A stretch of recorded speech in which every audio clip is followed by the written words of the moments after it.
Hey, what's up, Aaron Seals? Welcome to our late night stream for Saturday. It's Saturday night, Sunday morning. How's it going, guys? Oh, right. I think I got to use that other method for the comments still, don't I? Let's see.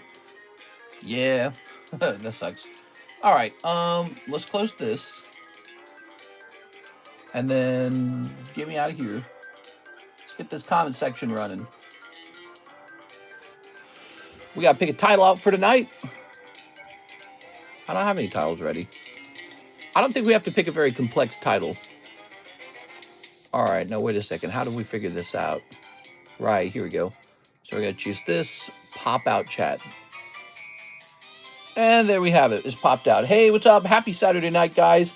Tonight's stream shall say 100K celebration part 3. Is it part 3 or is it part 4?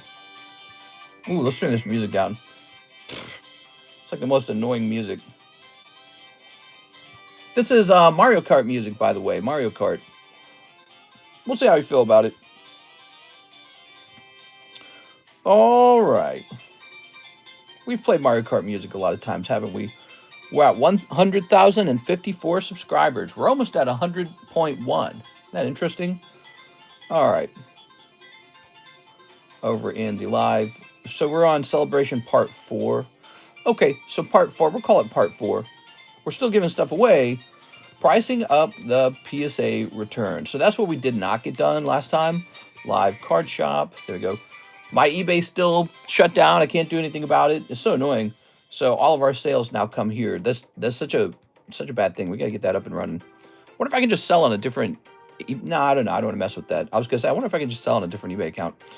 So we're going to go over to here, where Mr. Alex is probably already pinged. Yes, he already has. Good. And now we're going to ping over here as well. Boom. Scroll from there. Hey, what's up, Mr. Isaac? What's up, CSman? What's up, Alex? What's up, America's favorite hoarder? Hey, how's it going, Albert Austin? Is there still any spots in the Heartbreak? Yes. In fact, the Heartbreak now is probably kind of underpriced. Well, no, it's probably right on the dot. It's a good pricing on it. I saw the auction on the Japanese Charizard Blastoise Venusaur. It was reported just recently. And that Classic Collection trio is very expensive in their own right. Like, so you guys might be getting a good deal on that break in terms of break spots. But yeah, that's pretty cool. That's doing really well. All right, let's see. So, throw this away, throw this away, throw this away, throw this away. We got a lot of junk emails. We don't want them. Where's my trash can? Here it is. All right, Pat Gibbs has a pre-order for a live custom. That's good. Those live customs were very lively last time. Notification of a cleared e-check from Miss Six. All right, that's very nice. All right, and we got CS-Man, another spot in the Ancient Origins. Whoa. And Mr. Thim, Saturday nighttime stream pre-order. 1 Azure Lane Volume 2 and 2 Korean 151s. All right, so we got a couple pre-orders. Hey, what's up, guys? Hope you're having a great night. How is everyone? Is Cactuar Princess? How are you? The freedom of not dealing with selling issues. I'm going to do a spot, says Albert. Yeah? Smart move, man. All right. So, oh, did this finally come apart? Oh, that finally came apart. Okay. Let's get a new sticker then. Throw all that away. And, didn't I just have a roll of these? Yeah, there it is. So it's time to tape the wire back in place. The wire always eventually comes free, comes loose, and then we have to tape it back down. Scooby Buzz. Okay. And how are we gonna do this? Probably like this. All right. Hey, what's up, Jonathan Lunzeski? I woke up just for this. Why, yes. I'm going to do a spot. There we go. Is that right? Okay. So now we can plug this in if we want, but we don't need to, actually. That has got full battery in it. It is Saturday night, Sunday morning. How are you guys today? Okay, tossing this away. We got some additional cards that were just freed up to go up for sale because I acquired more of these. So these are available for sale now. I just got to price them. Oh, yeah, here's this Gold Dex Cyndaquil. That's nice, too, isn't it? So we got a couple cards to sell. Let's see what we got. We gotta give away some cards too, right? So you get this Pikachu illustration contest card. Good. Did you get the Taco Bell pie? Oh, we thought about it. We thought about it. I'm glad I did not. It's so overpriced and so gross looking anyways, but that's why everyone's buying it, right? Pikachu, straight. We went to an Italian restaurant tonight. It was really filling and really gross. I regret it. Why is it I can cook better at home than the freaking restaurants? It's the restaurants, man. They need to do a better job, man. It's sad, though, because there's not enough restaurants out here in Lake of the Ozarks. That's the real problem. All right, so this guy's $105. Pikachu Illustrator. He could be a good break. You are. Come on now. Wait, is this a wide sleeve? Oh, this is a wide sleeve. That's for BGS Slab. So you got more slabs in. The slab boxes are humongous. They're huge. They're brimming. Okay. All right. And where are my prices? This is 2025 Illustration Pikachu. And it's probably going to go to the moon. But it'll take a couple years. Because people pay a lot of money for the illustration cards once they're kind of out of circulation, once they're all bought up and they're not being graded anymore. There's the McDonald's Pikachu. This card, I've got a couple of them, and I'm tempted to just hoard some of these. Sell this 9. But I'm tempted to hoard a couple of these because I feel like they might spring back up in price. So let me set this back over here. Set this back over here. What do we have here? We've got this Aether Drift Spectacular Pileup Japan Showcase Foil. Okay. I don't know if anybody would want to buy that. I don't even know why I graded it. Spectacular Pile Up. Scooby-dooby-dooby-dooby. Why, yes, there is one for sale. It is $45. It's very affordable, in fact. So you can own one, and it won't break the bank. Ooh. Free Palestina Habibi. Pokemon Celebration is my favorite set. Let's see. Here we are. What'd you guys do for Saturday? Did you guys do anything nice? This. There. Wait, what did I say it was? I said it was $45. $45. Tossing that. Where's the golden Charizard? Oh, you're talking about the Burger King gold-plated Charizard? Yeah, I've got him. He's here. He's in a different little stack. Scooby-dooby, dooby-dooby-doo, dooby-dooby-dooby-doo. Ba-da-dum-dum, da-da-dum, da-da-dum. Do-do-do-do. $40, so this is a $40 card. Okay. That makes them pretty good for the Poke Shuffle, I feel, but I'll let you guys have a shot at them first. Okay, that's a fresh round of slabs right there, and let's put this back on the floor now. I like to store these next to the desk on the floor where I do not touch them. And let's service the orders we have in the queue. It is Sunday night. This is 100K Celebration Part 4. Guess it's going to go on for a little while. I want the Pokemon TCG Classic. You can't have it. All right. A couple new cards on the table. We're going to keep that going tonight. Try and bust through these. We're going to start with Pat Gibbs' One Live Custom. You ready? All right. One cold live custom for Pat Gibbs. Thank you, Pat. So look at all this. We got to do some restocking on those live customs, huh? Gotta think about what we're going to put in there.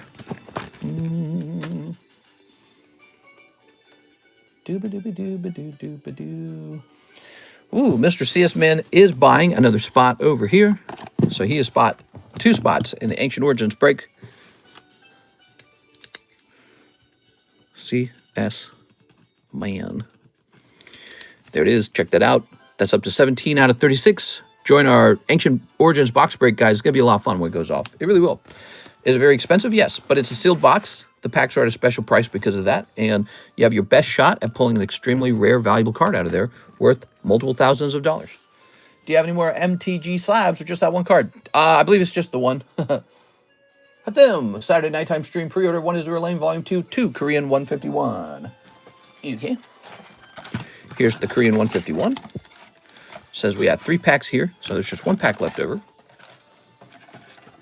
And you want Azure Lane. 2 of these. Oh. So I have 1 Azure Lane. I gotta go get more Azure Lane. I'll be back. Okay, give me a second. You got those submissions finished? No. No, I do not. But it doesn't matter because they can't go out till Monday.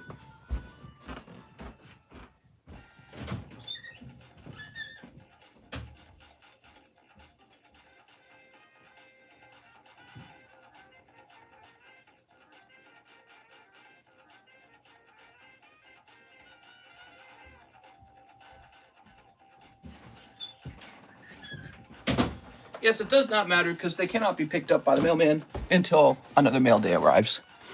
Actually, is Monday a holiday? Is it Veterans Day? I think it is. Here we go. When the box break goes off, do our names get shuffled? No, the names do not get shuffled. We don't need that for that set anyways. That set, it already is random. Oh, wait, you only wanted 1. Oh, that's fine. Well, then we're just restocking this, so that's fine. Tuesday, Labor Day. Tuesday's Labor Day. What? What are you saying? It's Tuesday. It's Tuesday. Boop.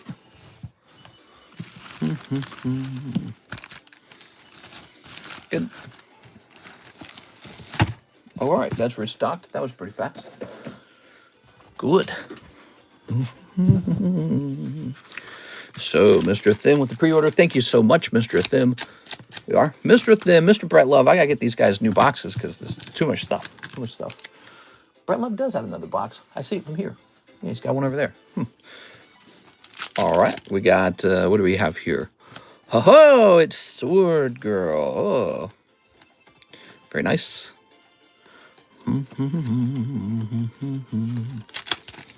Scooby-ba-dooby-dooby-doo. You guys have those? Excuse me. Zapdos. You've got some hollows. All right. So Zapdos arrives. Ugh. I'm arriving. Okay. All right. All right. All right. Thank you so much, Mr. Thim. Scooby-doo-dooby-dooby-dooby-doo. Mario Kart music.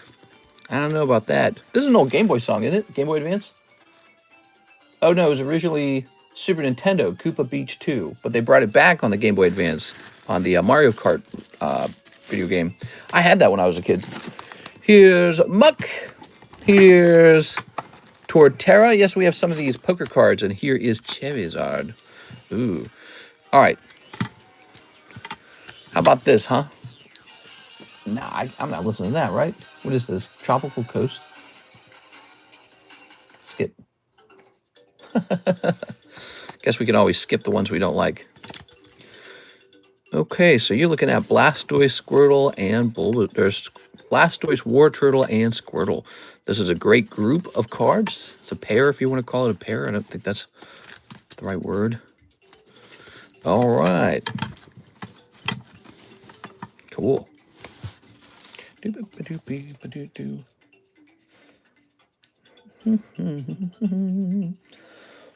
Poker Squirtle. Squirt.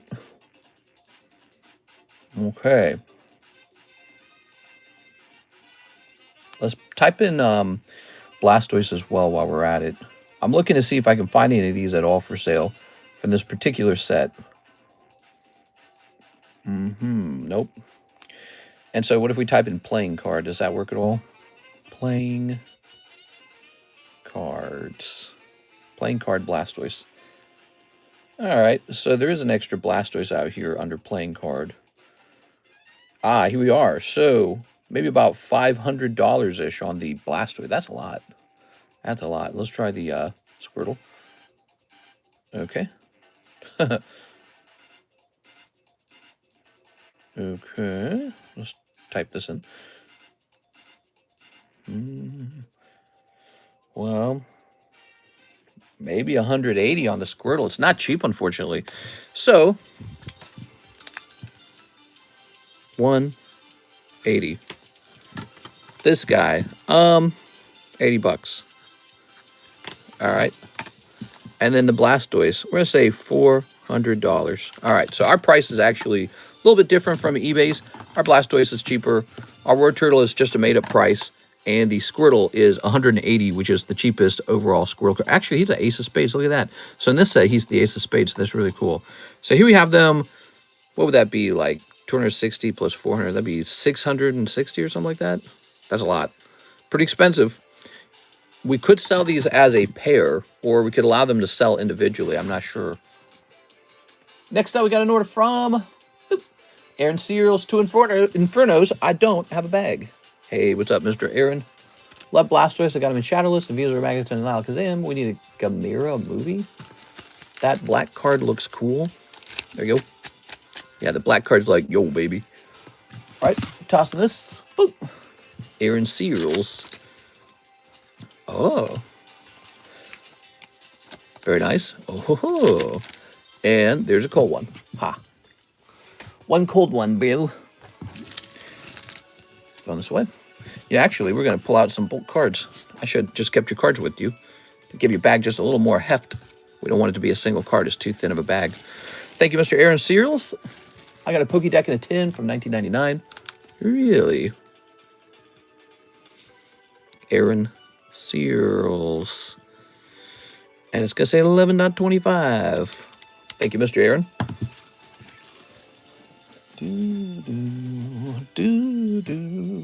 So we are celebrating our 100K anniversary. What do we have here? We have Slowpoke. It's Slowpoke. He was all the way up to 13. $200 card, apparently. Let's go ahead and get him, let's get him ready. So we're going to hit refresher here. Camera, the flying turtle from the good old days. All right, for this one, anyone who has a Pokeball, anyone who has a TCC ball is going to go in automatically. Keyword of 100K is in. Go ahead and type your name in for this one. That's a really nice giveaway there. Do you have any junk pack or bulk Magic the Gathering for sale? Unfortunately, no. I don't really do that with Magic. No. Wish I did, but yeah, I don't have anything like that. I don't sort it out, you know what I'm saying? Too much work. All right. Excuse me. So you guys do that. Type in 100K. Here's Dragapult. Here's Kadabra. Here's Primeape. I think the Primeape's actually pretty cool. He's a square cut card, so we're going to allow the Primeape to go in here. We got 1, 2, 3, 4, 5, 6, 7, 8. Primeape time. Square cut Primeape. Okay. Good. All right. That goes back up here. Tossing this in the center of the box, probably.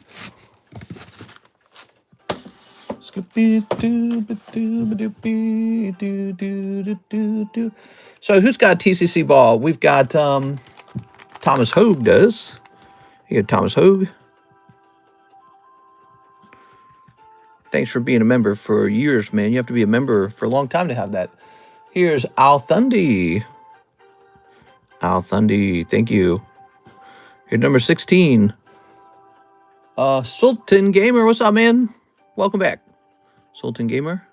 Nice to see you again. And anyone else? Any other TCC balls? We're going to go ahead and hit choose a winner. So Albert Austin is jumping in on spot number 17. Albert Austin.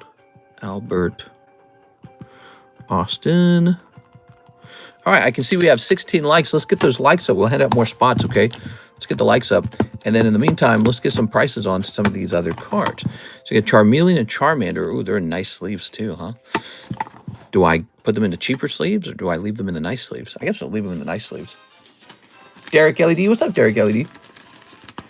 Let's see. What do we have here? Oh, Scooby-Dooby-Doo. Do-do-do-do-do-do-do-do-do. Ta-da!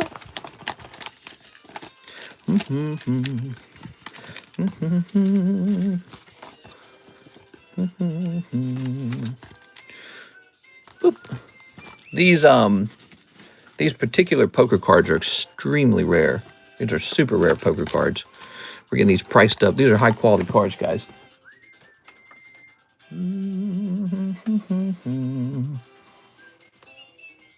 PSA 10. Charmander. Actually, let's type in Poker Charmander. Poker Charmander.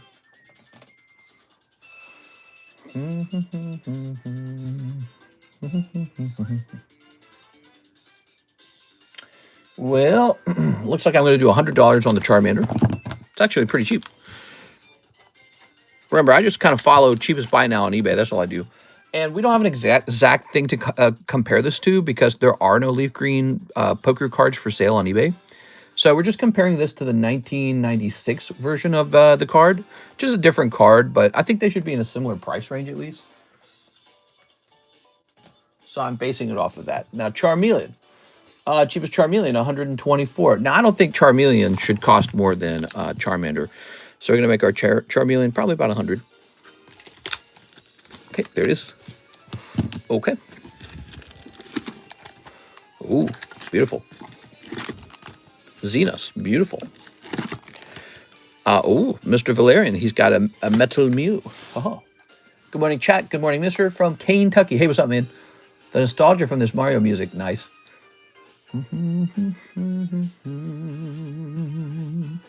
Okay, let's see if there's any orders in the queue. It is a Saturday night. We had a really busy week, by the way. This week has been crazy busy.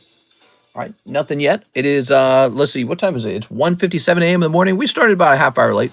Let's go ahead and show off. Let's start talking about what we got going on the channel. Okay, guys, this is a live card shop. You know that. We've got Ancient Origins box break is just moved by 2 spots now. Mr. CSman has picked up 2 of those spots. So that box is moving. That's nice to see that. Here's the giveaway card. We'd made it up to $793 worth of giveaways by the time we stopped for Friday night. Here's the Phantasmal Flames pre-order box break. So this is like a break on a box before it's even here. That's what it is. You have a 1 in 12 odds, pretty steep odds. Man, it's actually almost done. There's only 4 spots left, so that one's kind of popular. The Mega Sub list for the Gengar is ready to go off again. We've got 2 fresh lists, and he's close. He's actually got 3 spots left, and then it's over. So you got, think of it like this. You got 3 chances left to get into the Gengar through the sub list. That has been one of the most consistent breaks on the table. That one's really loved. This is the November donations list. Very nice. We're in a new month. It's November. In fact, it's November 9th already. How's this time moving so fast? I don't understand it. It's moving way too fast. Let's see. We have a PSA return that we're pricing up. We're also rotating slabs in general. And if you want to talk about breaks, we have a couple breaks to look at. We've got this lightning break, which is a 1 in 7 odds. Lucario Melmetal Alternative Art. Mr. Zach Stekskowski is already in there, waiting for other people to join. Here's the bounty. Did we skip putting people in the bounty? Did we miss anybody? If you can think of me missing anybody, let me know. I can't remember if there was any crazy breaks that went off yesterday. Here's the Gengar Mega Break. Very nice. He's up to 5 out of 8. You can buy directly in for $400, or you can join the sub list for $40. Here's this beautiful Tyranitar. He's a staff card, which makes him really rare, actually. It's rare. They didn't print a lot of these. I think in the future, he's going to be really expensive. So he's Tyranitar, not just any Tyranitar. He's a Team Rocket Tyranitar. So I have a strong belief in this card. This is tier 1 for me. This is top tier. So he is a break. I'm trying to help you guys acquire one. 41 and 26 are the odds. It's up to 12 out of 26. And then over on this side, we have a break that even Miss Jennifer Yap joined. She just joined this one. It's 3 and 24. 21 spots remain in this Blastoise. You'll notice it has a green label that makes it kind of a clearance break. It means that I've underpriced it on purpose. All right, cool. That's fun. I did an order on the website. Oh, I forgot about the website. It's still this thing I'm learning. It's about 2 weeks old, so it's still this new thing. Let me go ahead and pin the website to our chat. Sorry about that. Let me go check into that. I got to get real used to that. The website. It's a thing now. Excuse me. All right, what we got here? First, we're going to pin the website. If you're new, you can use the website to buy cards. Woo! Don't forget to check the description, though, because how to order and all that stuff is still hosted in the description. And now, let's go over to the website and hit refresh. Order number 408 was the last order before we shut down for the night. Now we have order 409, Isaac Thomas, and order 410, which is Austin Albert. Cool, man. People like the website. So, Mr. Isaac says he wants a spot in the Heartbreak. Isaac Thomas, you got it. Yeah. Oh, right. That's one of the big breaks right now. We got a number of breaks, and this is one of the biggest ones. A 1 in 29 odds for all these slabs. So some information just came out, and let me tell you something about these beautiful cards. For just these three right here, just these three ended in auction for like, what was it, like 850 or something like that? Just these three ended for 850 together in auction. So that's auction. And then all six of these are included as well. And these aren't quite as expensive, but they're a little expensive. There we go. So, and those are all tag graded. So it's this really special thing. The slabs are so heavy, it feels like you're holding a whole brick of glass. I compared the tags. Oh, right. I almost bought a glass cutter from Hobby Lobby today. I was in Hobby Lobby. I saw a glass cutter. One of my theories for getting cards back out of tag slabs is that a glass cutter might actually work. Has anyone tried that? I want to try that, a glass cutter. I don't think it'll work, but I need to buy a glass cutter to truly test it. I want like a really good glass cutter. The one at the Hobby Lobby seemed kind of cheap, so I want a really good one. So I was like, well, let's buy the glass cutter at Home Depot or something. But yeah, I want to test that out. Use your mom's credit card. Hi, mistress, this live. Hey, how's it going, Carl Wolf number 2. Ooh, website orders. Yep, that's a new thing. So let me fulfill this. Mr. Isaac Thomas, website orders. That's a new thing. Thomas. There it is. How do they reholder them? I don't know. It's not impossible to open them. It's just pretty tricky, actually. They probably don't do a lot of reholdering at the moment. Yeah, it's probably not a common thing to send your cards back in for reholdering. Like, I don't even know if you can order that. I'm sure they're probably studying it a little bit. So that's 7. 7 deep, 7 out of 29. 22 spots remaining. It's a big break. It's a really big one. You guys don't mind big breaks when it's an item you really want. Speaking of an item you might really want, this is up to 19 out of 25. 6 spots left on the booster pack break. That's a big deal. You know why? Because we found out after starting the break that, yes, PSA allows you to upgrade this to the new style of booster pack, and it maintains the 10 when it does that. Pretty cool. So you can upgrade it to the new style of booster pack. How much is that Charizard worth? The one in the front? It's probably worth a lot. He's probably pricey. How do they rehold them? We're bringing the Heartbreak. Definitely Leopard. Okay, so we're not done, though. I hate this song. That's called Tilted Cart? I thought that was the Baby Mario song. All right, let me turn this down a little bit. Scooby-Dooby-Doo. So Austin Albert is next. He placed an order 18 minutes ago. $90 order. It says $40 for the Heartbreak and then 10 Pokey Shuffles. Wow, so the Pokey Shuffles have been the star of the show recently. People really like those. All right, let me make sure I write your name right. Where does it display the name? There it is. Mr. Austin. There you go, Austin. Very good. Oh, so that is also going into the Heartbreak break. Oh. Boop. Good. Okay, and let's refresh this real fast. We have another part to your order. We gotta get those. We gotta get those Pokey Shuffles. Look at this, $25. That is 1990 Gundam Bandai Cardos, and he's actually a hit out of this set. He's a holographic. You see, there's a ton of non-holos, and then there'll be like one holo, and he graded a freaking 8. So now I know a little more about grading these. I have more knowledge about it. Baby Mario, we want Baby Trump. Baby Trump. There. That would have been like 100 years ago almost. He's almost 100 years old. That guy's closer to 100 than he is to 50. Pretty crazy. Close all that. He's an old guy. Grabbing this. Okay, zooming in. And picture. All right. Good. Okay. Now, that's this Gundam. Now, wait a second. That's an 8. Let's place him in here then. And this is Diglett, which is a 9. Let's place it in here. And Queen of Spades, Lily Lunala. Let's put it in the L box. Boom. All right, good. What do we have here? We got those are consignment. Didn't we have a consignment over here? There was a consignment over here, was it not? Da-da-da, aha! So there is consignment as well. And we're going to take a picture of these. Give me a minute here, guys.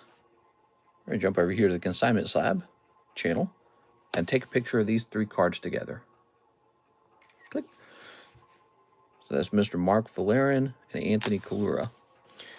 Yes, we have a channel in Discord called Consignment where you can go shopping for slabs. Okay, and also, let me bring back this Lunala. Might want to get those together. I don't know why one's like $100 cheaper than the other. Couldn't tell you. Does it go under all slabs? Zoom. And click. All right. Very good. Very good. Hey, what's up, Lurkin Larry? Do you have sided cards? On occasion, I do, yeah. On occasion. On occasion, I've got side-up cards. A little side-up here, a little side-up there. Good. So, time for your 10 Pokey Shuffles. Good luck. Austin Albert. Ready? See, I made more room for the box, so it wouldn't bump those slabs. That's why we did that halfway in. 2, 3. Now, you got 11, right? 1, 2, 3, 4, 5, 6, 7, 8, 9, 10, 11. Okay. 1, 2, 3, 4, 5, 6, 7, 8, 9, 10, 11. Pretty good. 2 live customs and ice cube. 1, 2, 3, 4, 5, 6, 7, 8. Okay, good. Does it go back in here? It'd be interesting if we added a slot for like 2 waifu shuffles or something. Wouldn't that be interesting? So that says ice cube. Let's go grab them.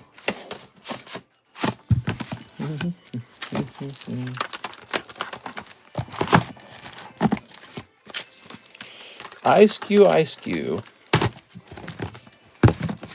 You know, because the Poke Shuffle is like this main activity that fuels a lot of other activities. Is ice cube. Ooh.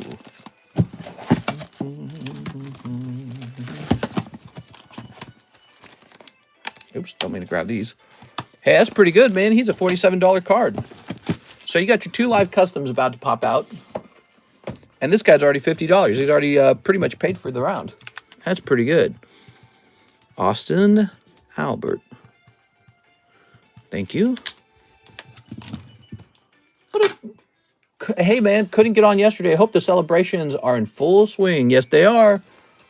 I've returned, mister. How was your day? Pretty normal. Nothing unusual. Went out to eat. You'd never believe what happened to me today, though. Whatever you tell me, I'm not about to believe it. I'm worried about you. The eBay and tag stress, daily streams, crazy neighbor, and tax issues. Slow down, buddy. Yo, yeah, we are. I was thinking about taking an extra day off per week, maybe like Tuesday. And what I would do, all of Tuesday would just be a workout day, like a hit the gym kind of situation. So I'm thinking about doing that, just because now that I've hit 100K, I don't feel as sort of like, ambitious about it hitting 110. I mean, 110, it's not a big milestone. So now I feel like maybe now's a good time to slow down and get a little exercise in. So let's see. That's more like speeding things up, not slowing it down in a certain way. But that would be 2 full days off. Could you even believe that? So our stream would only run 5 days a week. Is that a bad thing? Maybe. Or maybe like Tuesday, no daytime stream because I'm supposed to work out. I don't know how that would work exactly. All right. So what am I doing here? 2 waifu shuffles. What's the sign of femininity? Is it this? It looks something like that, right? 2 waifu shuffles. It's going in the Pokey Shuffles. I think this is fun. It'll keep the waifu shuffles kind of moving.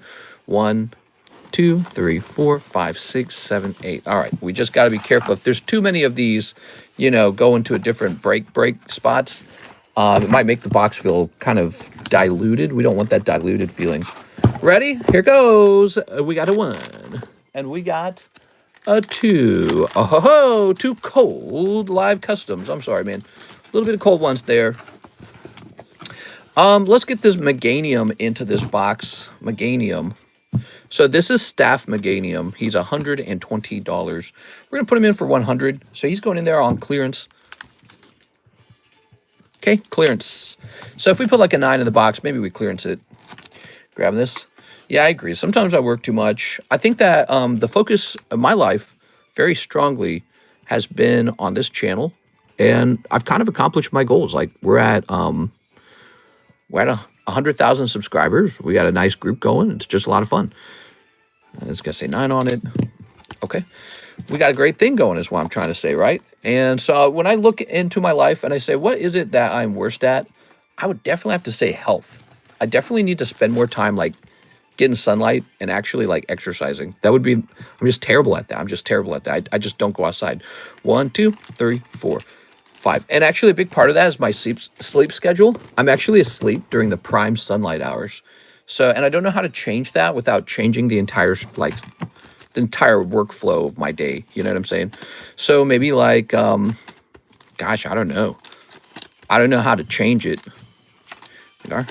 It's tricky. I could sit down and map out the optimal way to set up the stream so that I actually get sunlight and go exercising. We are. All right. Very nice.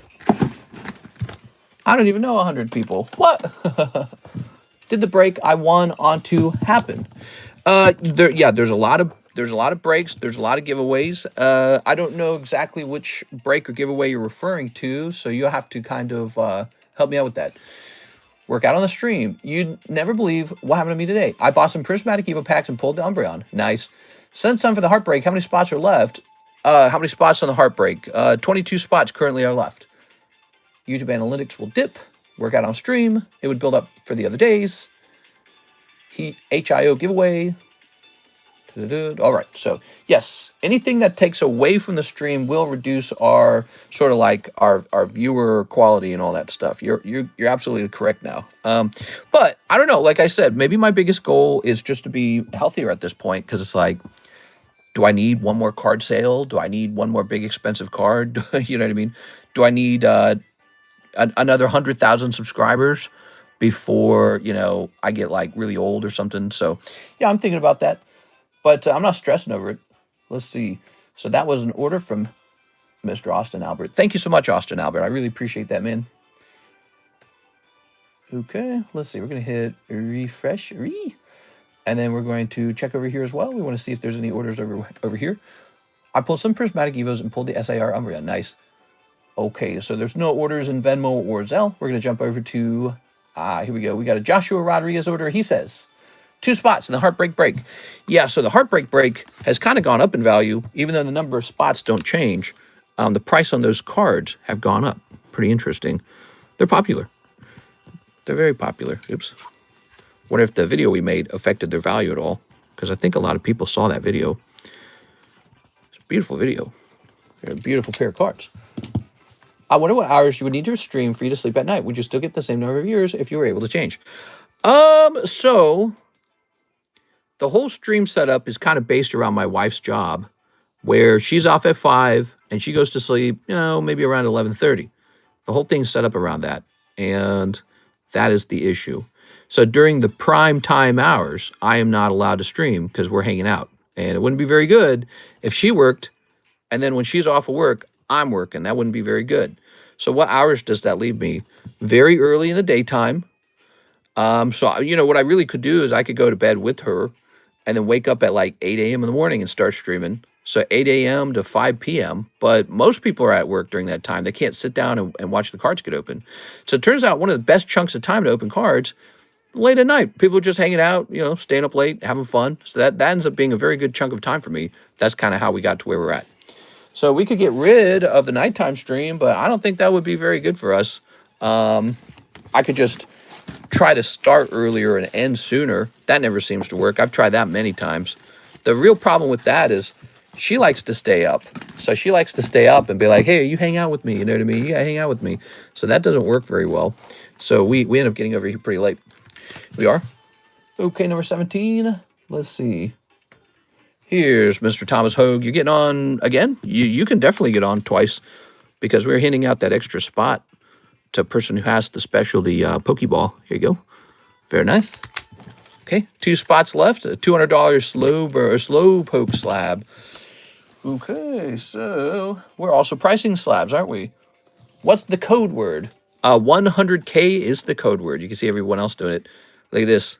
Pretty neat. So we got another one of these Gundam cards. I don't know what's going to happen with these, but I have a really strong feeling no one's about to buy these. We are. Oops. Got an 8. Can you believe that? It's like useless as an 8. 30. Price all the slabs. Oh, I agree. I agree. I don't even know what these guys are called. Captain Gundam, Perfect Gundam. Yeah, so I've all these Bandai Namco Gundam cards that are all in sealed boxes that I bought this year, and I anticipate that I'll be grading these a little bit at a time and leaking them into my store. I got them at a fantastic price. We are. So even a single 10 selling at a decent price would go a long way. Oh, we got this Metamon Ditto. Woo. Okay.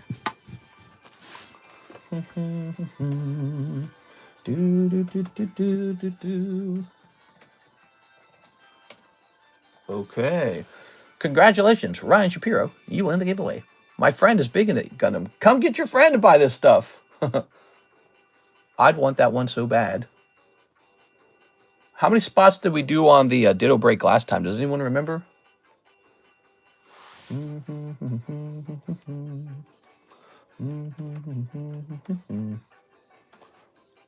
All right, so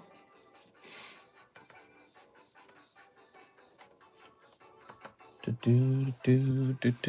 anyone remember the number of spots we ran on this? Grabbing this. Do however many, then add me EZ. Scooby-dooby-ba-doopy. All right. Oh. Ooh. Whoa.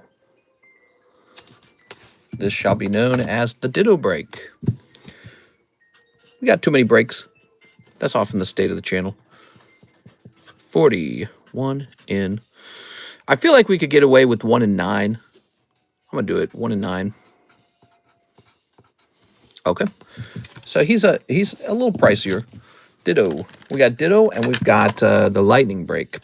All right. What do we got after that? We have an order from... Hit refresh. Do you have any Cacnea, Cactuar, and Maractus cards, or even Final Fantasy Cactuar cards? Somebody got a Cactuar card. Who was it? Was it Brett Love? Brett Love got one. I wonder if I can convince him to let me sell it to you or something.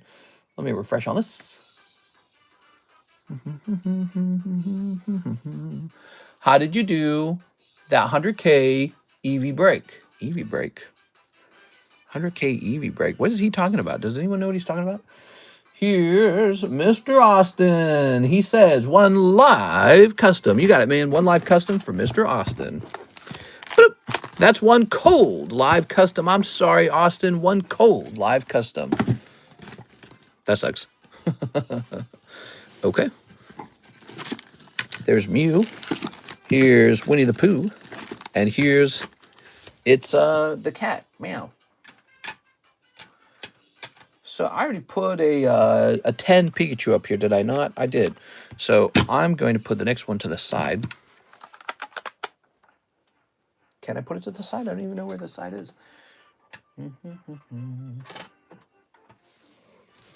All right. Charmander. Char.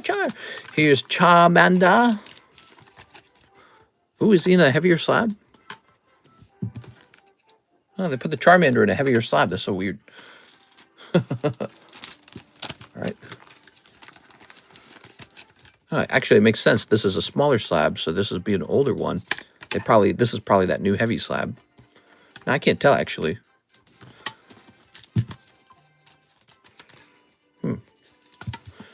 Okay. Poor Charmander got a 9. This Gundam got an 8, because they're grading super harsh, because that's what they do. They grade super harsh. Man, this card is so close to a 10. It is so close. I don't know. They can have what it could be a 9. Their grading standard is so much harsher than it used to be. You used to be able to get a 10 on something like that. Crazy. Taking a vacation, question mark? Who's taking a vacation? About to take off. Stay blessed. I haven't been here in a while. Good to see you all. Oh, you're missing the 100K giveaway. Can you look at my bag and so see if it's worth shipping? Says CKI. Hey, what's up, CKI? Can you tell me what the name of the bag is? Charmander Rocket.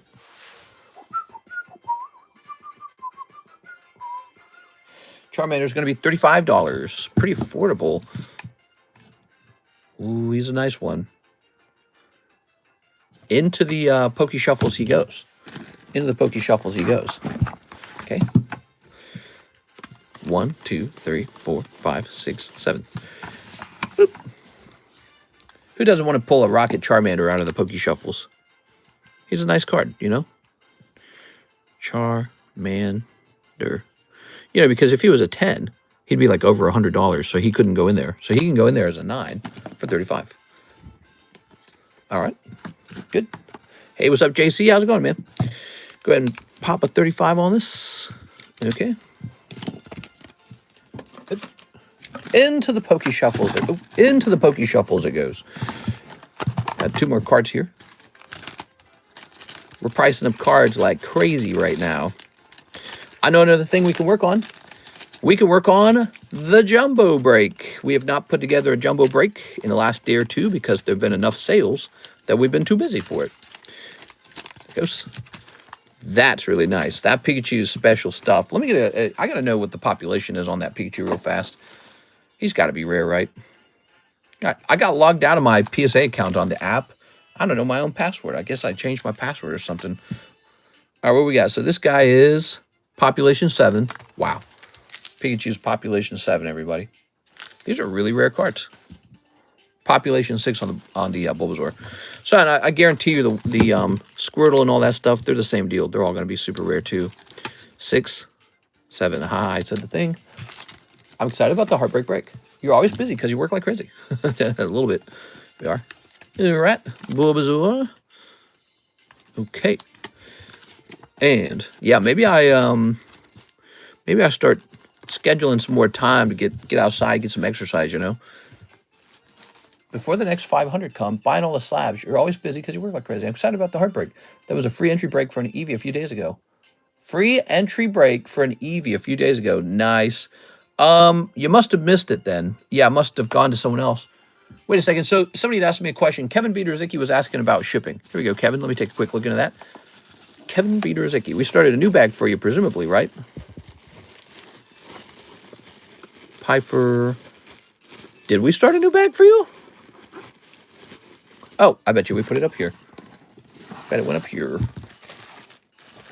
Kayla Ibarra's up here. Kate Budgeon. Kaysen. Caitlin. Kendo. I don't see you with the bag at all, Kevin Beaterzicki. Did you have raw cards or just slabs? Is it strictly slabs? Or am I missing something? Am I going crazy? Kevin Uchiha. Kevin Vu. Kara Nichols. Kyle. And Kyle. Oh, we got this gigantic thin bag and it's hiding it all.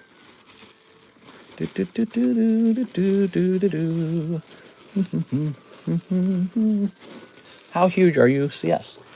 I traded you some stuff I had for a slab and got some other stuff. I remember that. You traded me some stuff. And then what did we do? So you opened up some more raw cards, correct? So why wouldn't they just be in the K-box?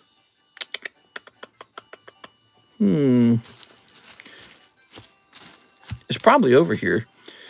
There's so much stuff. I actually so we got people who build up a lot of cards because they buy a lot and then they don't ship it. And then what happens is I don't store it in a super efficient way either. So I need to like take a day off and just like redo all the bags, get them into like boxes and stuff. Like look at this guy, Kevin Aon. This expired like 5 months ago. Okay. Who's that Pokemon? It's Pikachu. Let's see. Kevin Piper, Kiji Curtis, Kevin Widjaja, Caleb Ibarra. Well, I haven't seen Caleb Ibarra in a little while. Did he go into the wrong box? Here's a Nicholas Magno. Forearms is the first thing people see. If you have huge forearms, then you'll look bigger in a shirt. Yeah. Well, I'm not worried about looking huge. I'm swole. You have to call me the swole economist. No, I'm just thinking about, you know, longevity, being healthy. That's all. Just being healthy. I don't get enough physical activity, Mr. CS man. I don't get up enough. I work all day. It can happen to you too. Yeah. Wait till you get a job you really like and you're just working the job all the time and then you're like, "Boy, man, I don't get out enough."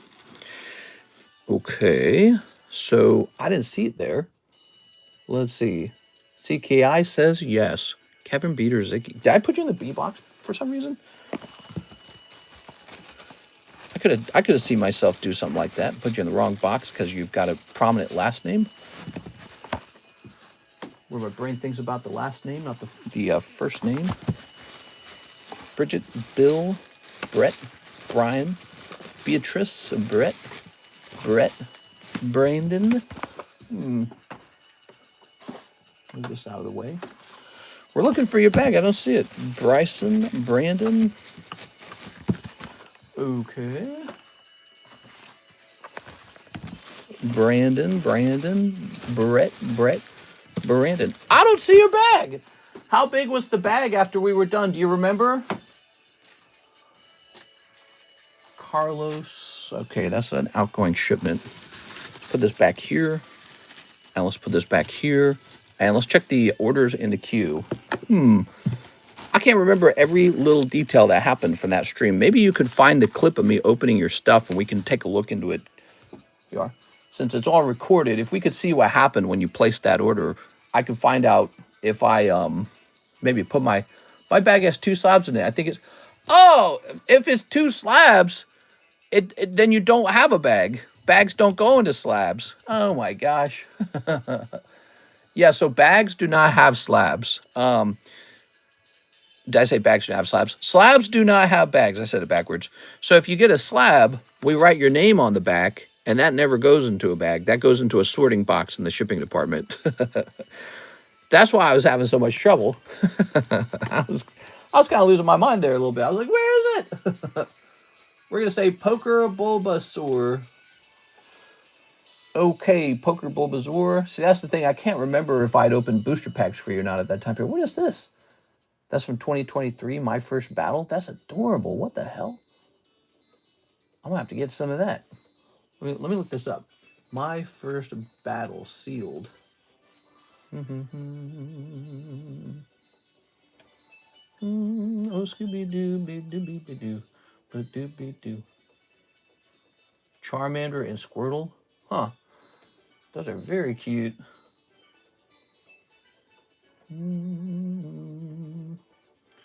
Wow. All right.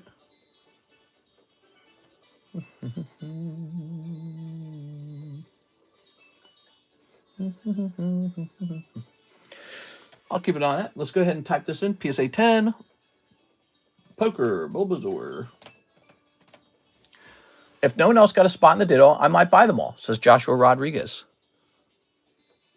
If you do that, we'll take it down from 9 spots to 8 spots. So you're welcome to do that. But, you know, there's a little premium on the break. So it'd be cheaper not to do that. I'm sorry. It would be cheaper to just go buy it elsewhere, for like off of eBay or something, you know, just helping you out. I try to be honest with you. But you can do that if you want. All right. So here is Bulbasaur. Hit buy now. What's your favorite Pokemon? Boxachew. It's Pikachu, but it's also a box. So there is a red Bulbasaur for 150. It's an Ace of Diamonds. So that's a comparable Bulbasaur. We'll put this down for 150. And then we also have this Pikachu. Pikachu. I'm really into swimming. I've also started going to the gym to lift weights. Nothing too heavy. Yes, mister, I'm suggesting you go to the gym and lift some weights or play sport. Play a sport. My sport is Pokemon. All right, so here's a Joker Pikachu. Oh, but that's not PSA. What is the cheapest actual Poker Pikachu? The cheapest Poker Pikachu I found was $300. Let me try playing Pikachu. Playing card Pikachu, huh? Cheapest playing card Pikachu I could find was, that's a Joker card. Oh, but it is actually PSA though, right? So let's see. So there's a Joker Pikachu for 150. And is there like an ace of spades, like similar to what? Oh, here we go. So there is one very similar to the one I have. It's the same artwork. Of course, this is from the Pokemon Black. And so that would actually mean mine is more rare. And that one's also $300. So we're going to price this at $300. All right, cool. Pricey. I could probably just keep this card. I don't even have to sell it. There goes. Some beautiful poker cards are up there. Mister, you might like boxing. What? Do I get to punch somebody? I'll punch some guy's lights out. Poof, poof. This is what you get for looking at me wrong. Poof, poof. Like that. Joshua Rodriguez, he says 2 slots on the Ditto. You got it, man. Joshua Rodriguez, 2 spots on Ditto. Okay. Dude, you seen those slapping games that they do? They do those crazy what are those called? The guy who isn't it the guy who hosts the UFC? He also has like a slapping game that he hosts. Flappity flapped. And I've seen in like Brazil or something, they have a variation of that, but it's girls slapping each other on the butt and they're wearing like thongs, and it is insane. It is power slap. Yes, it's so fun. Yes, so they have power slap. It's a sport in like Brazil, and it's the same setup, but it'll be like girls in like a sexy, you know, like bathing suit kind of situation. They smack each other on the butt until one quits. And I ran into that online. I was like, what the hell? This is brilliant. $1 million idea. Women spank each other on the butt. And it's a sport. This is athleticism. Wow. Get this man into $1 million home. Genius. I was like, what is going on here? Okay, we have an order from Martin Ramirez for a live custom placed at $219. Let me hit refresh on the website because we need to make sure that this does not compete with that. We get the one that's okay. So here we go. So Austin had the live custom 20 minutes ago, but we already serviced that one, correct? Let me see. Yes, we already serviced that one. So it is your turn, Mr. Martin Ramirez. One live custom boosty. The Ditto break is available now. It's a $20 break. Oh my gosh, Martin. Plucked right out of the box. Trick Umbreon. Oh, so weirdly expensive card. This Trick Umbreon. Yeah, weirdly expensive. Here he is. We must have placed this into the box during Halloween. $120 for that. Crazy, huh? So, but that is a PSA 10 on an Umbreon from 2024, and the artwork's really good. So there you have it. Crazy what can sell, you know. You go, Martin. Martin Ramirez. One short again. I give up on that. I know. The live custom box is very treacherous. I tell people that all the time. By nature, somebody has to lose, right? Somebody does. I mean, lose isn't quite the right word, but it's like, think about it. If an item costs $100 and there's 5 custom boosters, 4 people just get, you know, raw cards out of their packs, and then one guy gets the whole slab. It's pretty rough. And so, you know, it's pretty tough in there. You got to be careful. That's all I'm saying. Of course, it's great when you're the one who pulls the good slab. Now, how can this be a 5? It just does not make sense that this is a 5. This, again, is completely box fresh. It's got like some ink up there. I wouldn't even notice that. So what, is a 5 because it's got some ink up there? I don't know. I guess we'll give this away. I mean, it can't go much cheaper than like $25 because the card itself, the raw version of the card, has value. And it does not feel like a 5 when it's in your hand. So we'll give this away. It'll be like a $25 giveaway. I don't know. Crazy. Okay. Can you check the spot in the oldest break? That's what I won yesterday from the customs. Oh, the oldest break, you say? Okay. So here's this. That's the oldest break, I believe. And let's see. Kevin Beater Zicki. There you are. You're in there. 1, 2, 3, 4, 5, 6, 7, 8, 9, 10, 11, 12, 13, 14, 15, 16, 17, 18, 19, 20, 21. Oops.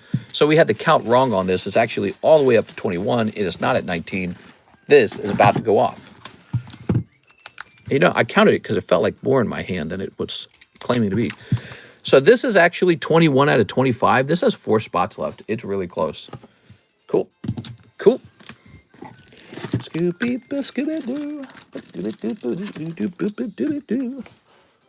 Meow, meow, meow, meow, meow. This music.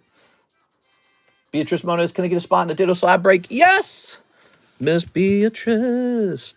Miss Beatrice. Beatrice M. Oh boy, let's go. Ooh wee! I'm excited. This is going to be 3. Oh. So that's at 3 out of 9 now. And, so I think I said we should try to get a jumbo pack break going, right? That introduces yet another card onto the table. So what do we got here? We got Pack of Silver Tempest. How much does Silver Tempest go for these days? I'm sure I don't have it on my menu. Silver bells. Let's see. Booty-doo-doo-doo-doo. A couple people have 3/4 slots. 3, 4. Oh, you mean like spots? Did I say? So a blister of Silver Tempest would be about $15. Okay. So we'll do like what, 15 on this Silver Tempest. It's actually Christmas time. I could be singing Silver Bells the whole time. Silver Tempest. Oh, we have 2 packs of Silver Tempest. That's interesting. Very good. Very good. So, as you know, the Jumbo Pack Break is all about having a couple good packs in it that are recent, and then a real interesting mix of weird stuff that doesn't sell very often, but people want to see it. So let's get this guy in here. Rattle 6 on his tummy, because that's what he goes for. Okay, he's great. Let's get a prismatic. You got to have a prismatic, because it's just a really great price right now. So prismatic, 12. Okay, prismatic. You got to have a DR. Death's Arrival, because it's at 11. It's a really great price. Okay, Death's Arrival, 11. But doopy-dooby-doo. What are we missing from this round, huh? Probably, like Mega Brave or something. Scooby-Dooby-Dooby-Dooby. Scooby-Dooby. Boo, boo, boo, boo, boo, boo, boo, boo, boo. A Scooby-Dooby. Mega Brave. Mega Sip. And, Mega Base Set. How much is Mega Base Set? I don't even remember. This has been really good for me to memorize my own prices too, by the way. So this is good because I actually remember what's going on. So Mega Symphonia, $4. Mega Brave, $5. I don't know how competitive those prices are. And why is Mega Brave more expensive? Has it got the better card in it? And then over down here, we've got the Mega Evolution, $10. Okay, pretty expensive actually. So there we go. So this is kind of like the core of the break, right? Now, what I like to do is fill in maybe like some exclusive packs that you normally can't buy. So that would include one of these fancy packs. You can't buy that. It's not on the menu. And probably one of these fancy packs. Okay, so that can't be bought. Might have another thing if I pull this whole box forward. Yeah, what do we got over here? Oh, that's cool. Let's grab one of these.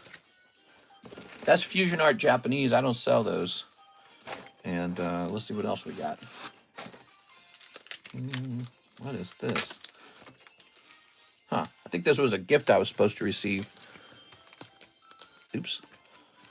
That's some sort of Magic the Gathering item. I don't know.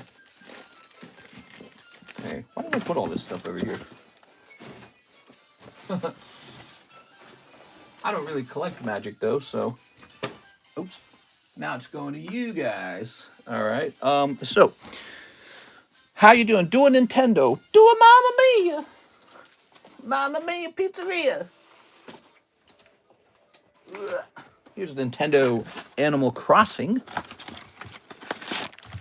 These are $10 each. They count both as a gradable card, but they're actually used as an amiibo as well. Pretty interesting.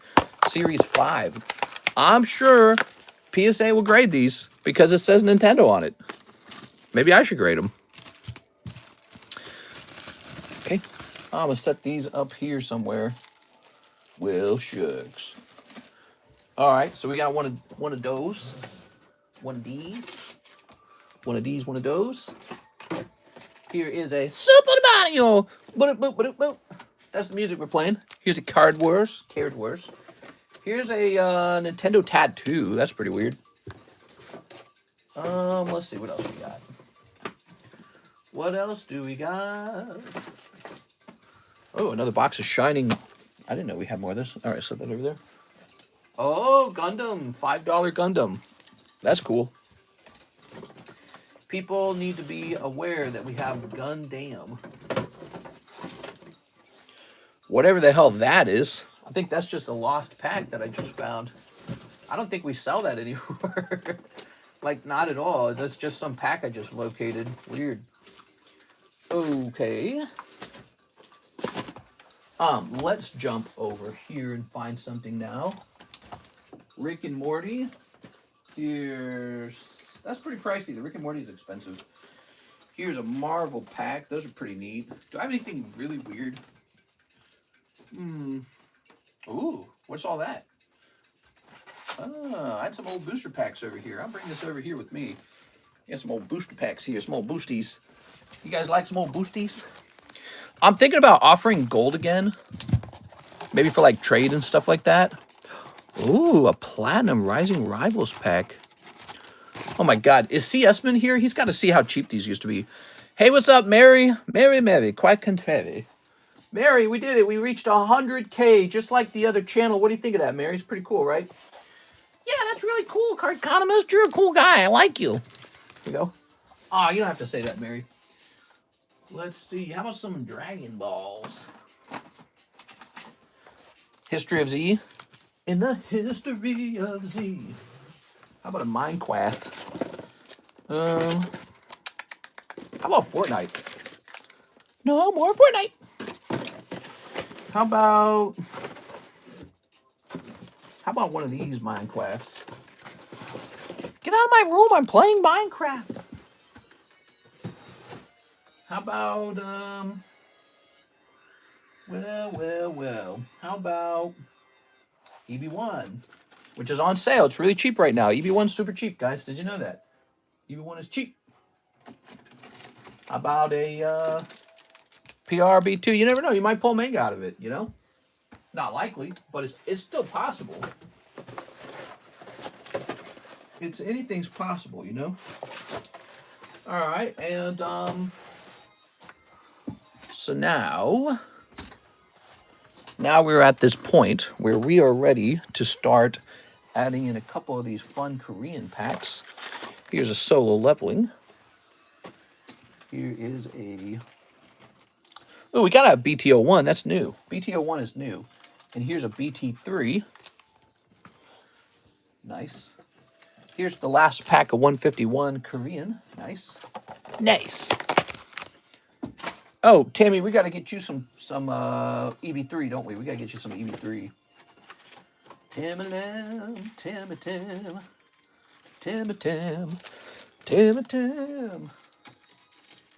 All right, that's good. How about some Metapoo, right? We got Metapoo.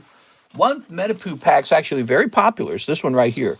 So now I need pricing. So we got to know what all these cost so we can add them up.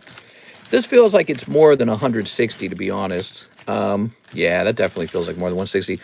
Let's start putting it together. This is called a jumbo pack break. They're pretty much custom made every time. Yeah, pretty much. They're custom made. We make these by hand because they're a really strange mix of cards every single time. So it could take a second for us to price it. Yeah, pretty much. Here's 151 is $5. It's actually a little expensive. I mean, it's not expensive. That's just the cost of it. Like, they just charge more for it. And then we've got this really good Matchless Fighters. I'm shocked nobody opens that. It's a fantastic product. That is an extremely good product. Then we got this. Should be under other sets, right? Let's see. Other card sets. Come on. Okay. Korean Nikkei 2.5. 2.5. What are you guys talking about? I think we need to do a collab with the TheCardconomist. Yes. He said, look how cheap the pack is, but I don't know which one it was. Mister, how long does tag return take? It takes a little while. This is 3.5, so I already know this one. This one's in Korean. This one's in Japanese. All right. Belgium. What? Get that Belgium crap out of here. I'm more into Armenia. Here's PRB2. I've got no idea. I've got no idea about either of those places. This is under Japanese, right? Oh, I'm looking at Weiss. I'm so stupid. PRP2 is 6.5. 6.5. We may need to do a study on that, make sure that's the correct price. This will be solo leveling for $6 a pack. This was actually extremely popular. We sold a ton of that. So this will be $3. The Minecrafts will be on the other menu. Other card sets. Minecraft, Time to Mine, $6. This is called Minecraft. Time to Mine is $6. Buy some if you want. Fortnite, $6. Big pulls in the Fortnite. You can pull some really big stuff out of there. All right, Dragon Ball Z. This is called History of Z. It's a very expensive $12 card set. Just more expensive than the other ones. It really is. This should be Marvel. And is it also on the extended menu? No.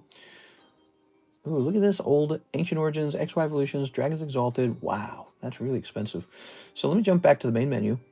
And this should be under Marvel. Here it is, Marvel. This is Impel Series 2, and it's going to cost $7. Cool. That's old. HoloLive. What are we doing on the HoloLives? Under other card set, HoloLive. This one's called Curious Universe, and it costs a whopping $5. Really cheap, actually. $5.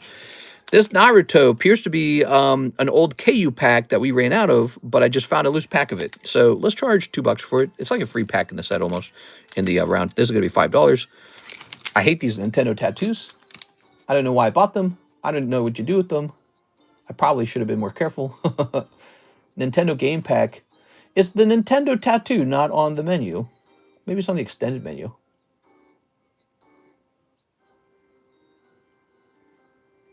Here it is, $4 sealed. This is $4. I'm not going to open. Well, maybe I can put it in a sleeve or something. No, I can't. So I'm not going to write on it, but this is $4, and you could just like keep it sealed and look at it. Card Wars. Card Wars. Card Wars is going to be $6. Here it is, 6. Super Mario. This is kind of expensive, isn't it? Super Mario is good.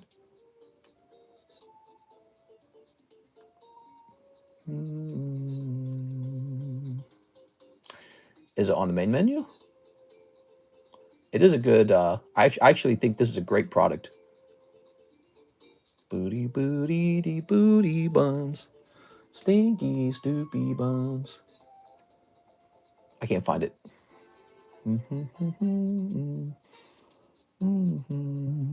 Oh, it's called Mario Panini. That's not a very good name. 8, Mario Panini. I know these guys are $10. Okay, Animal Crossing. I don't know. Should we know what this is? What is this? This is called Zendikar Rising Expedition Box Topper. Let's take a quick look at it. Zendikar Rising Expedition Box Topper. Ready? Prize is on it already. Where? Oh my God, it's $24. I thought this was a cheap item. This is actually an expensive item. So somebody gifted me an expensive item. Thank you very much. So this is $24. Why would I put this in here? Does this really go in here? Yeah, this doesn't go in here. So this is $24. I think I better sell that to a magic guy who can appreciate it for being a magic item. And then this is, I don't know what that would be. Probably like $4, maybe more. And then we already priced these back here, but actually some of it's not priced. Like this guy's going to be like $6 or something like that. I mean, he should be $6. Let's make him 5. And this guy, I honestly, if he was on the menu today, he would be $10. So he's $10. All right, good. So now we get to add them all up and find out how much it costs. And Zendikar is $25 if you'd like this. If you're a magic guy, you might want it. Okay. So you have to buy all of this at once. You can. That is an option. If you do that, what happens is I recreate it for you. So I go get all the packs together again. 4 plus, if I can't, then we substitute. Oops, plus 8, plus 6, plus 4, plus 5, plus, but it'll actually be a break. Plus 5, plus 7, plus 12. This one, if we're too expensive, we're taking this one back out. Plus 6, plus 6, plus 3, plus 6, plus 6.5, plus 3.5. This is very fresh. We have like a whole case of this. A box is $80. We've opened a couple boxes. Very sexy girls in here. plus 2.5. This is the Korean version of the set. I think it's $60 per box. So that's Korean. Plus 2. This is awesome. I can't believe people don't open this like all day. This is an amazing set with like super amazing pulls in it. So I'm surprised nobody opens that. Plus 5, plus 2.5. This actually does sell really frequently. This is basically it's Hello Kitty Metazoo. Plus 10. Let's hit equals. We're up to 116. Plus 5. This should really be plus 6. Plus 15. Plus 10. So high quality Pokemon stuff here. Plus 11. Plus 12. Plus 4. Plus 5. Plus 6. Comes out to 184. So it's actually too expensive. And I said this ahead of time. I said if it was too expensive, we are removing this guy. Okay, so what's the 84 minus 12? It's $172. So this is a $172 round. And you could buy it for $160 because we are about to turn it into a $160 break. So it's kind of cool. It's like getting something free out of here. I don't know what you would count as the free part, but something's free. That is the new jumbo break. This has been one of the most popular breaks on the table since its inception. Maybe about 3 months ago. How long have we been doing jumbo breaks? It's been longer than 3 months now, hasn't it? Like 4 months? And then this is 24 bucks. I don't know what to do with this. And this guy is 12 bucks. I do know what to do with this guy. He goes back in his box. Those History Z-Packs, very popular. They sell very frequently. Like, they sell easily. So those are good. And let's plug this back in because it was almost dead. So you pay $160 and open all that. If you pay me $160, I will open all this for you right now, but I will have to recreate it first, okay? So I have to remake it. And then anyone can join this as a break now. It's a $40 break. It's called the Jumbo Pack break. Very popular. People love the sort of the entertainment value of it, I think. I think that's the appeal. Okay, so it's a $40 1 in 4 odds.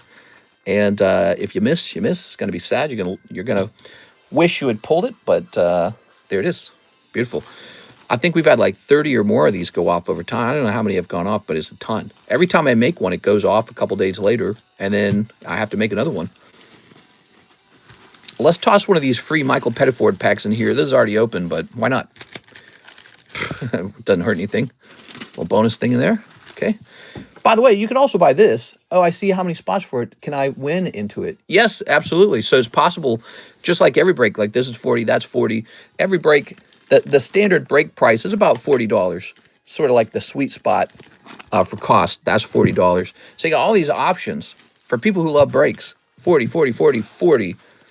$40 for this thing that's about to go off. Look, 21 out of 25, 4 spots left, 40 bucks per spot. So we're all into those breaks. Now, you don't have to do breaks. You don't have to do it. You can just go buy those packs, or you can buy this outright. You can send for all 4 spots. You buy it outright. You never have to break it. You can buy these outright. Although you might prefer a different slab or something. I don't know.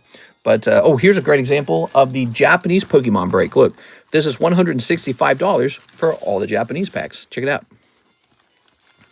And you actually see some Japanese packs in here that are not available on the menu. Kind of cool. So you got some exclusive Japanese packs.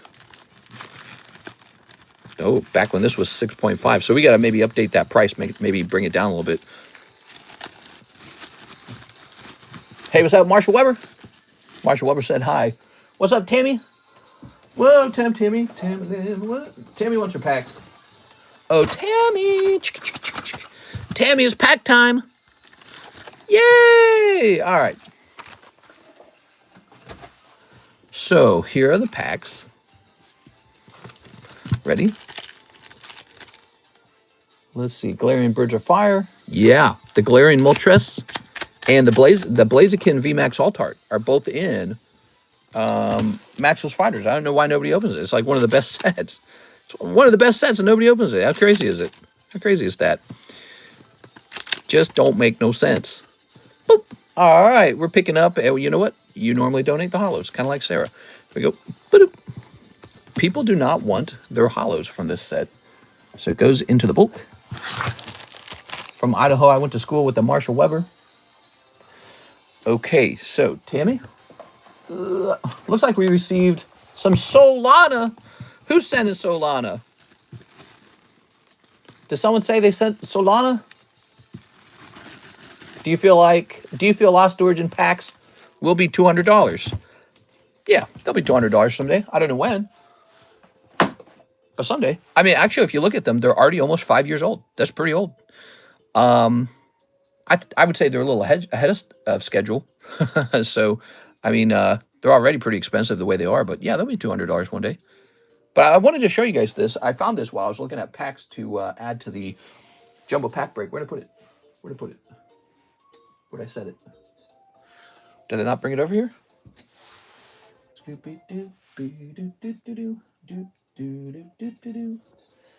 Oh, I put it under the table. That's so weird. What a strange spot. All right, check this out. Who's here? Check this out. All right. Back in the day, Ancient Origins, $40. Shining Legends, $42. Breakthrough, $30. Breakpoint, $25. Primal Clash. Fates Collide, $20. Look at that. Triumphant. That's $260 back in the day. Look at this. $1,300. I have a single pack of Platinum Rising Rivals. Look at this. Back in the day, Dark Explorers, $200. Look at this. Back in the day, Dragons Exalted, $160. Phantom Forces back in the day, $83. Neo back in the day, $280. I found this on a shelf, and it represents some old pricing. None of these prices are accurate anymore, but this was only about maybe a little over a year ago. So this was only about a year ago, maybe a little longer.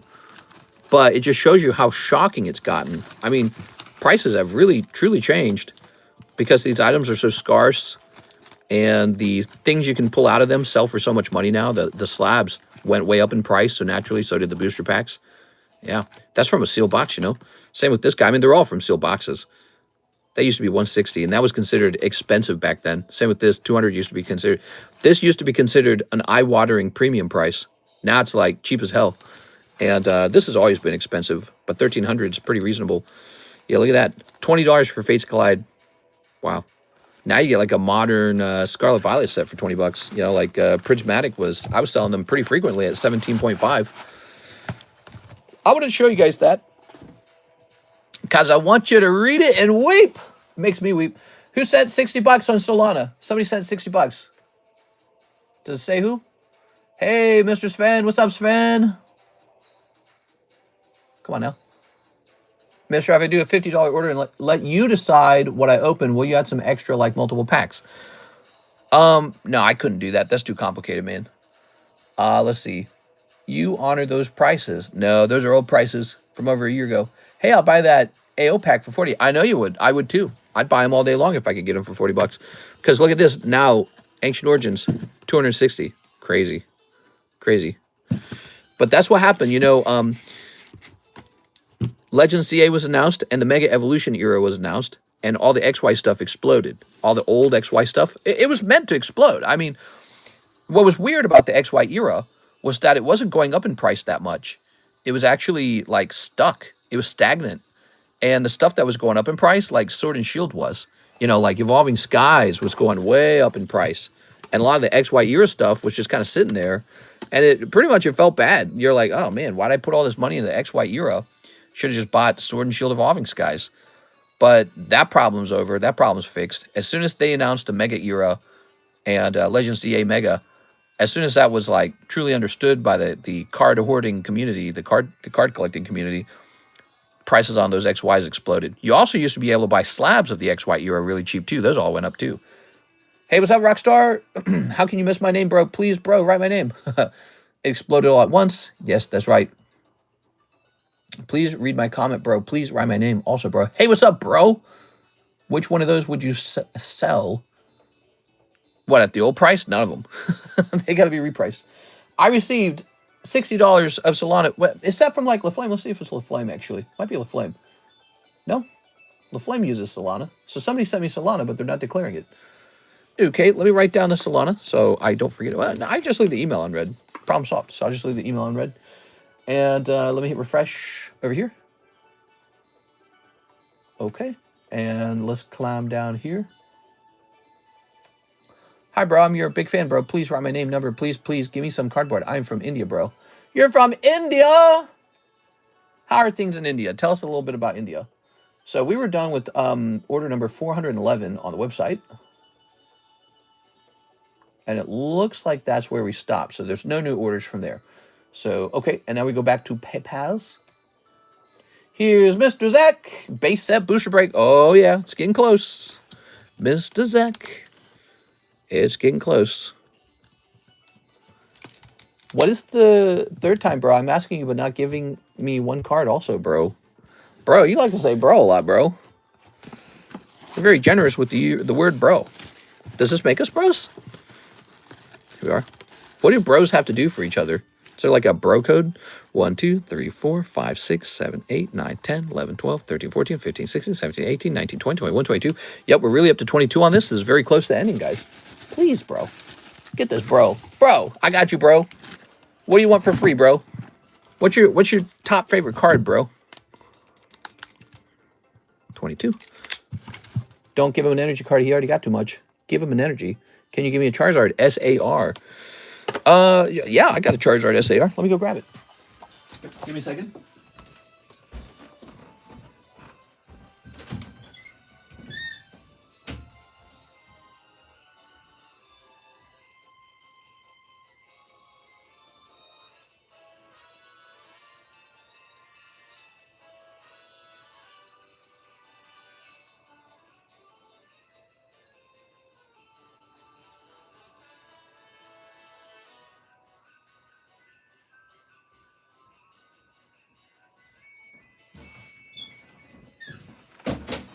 How about this one, bro?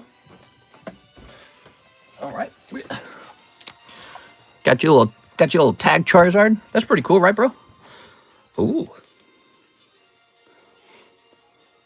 What's his name? Rockstar Mahi? Okay. Let's see.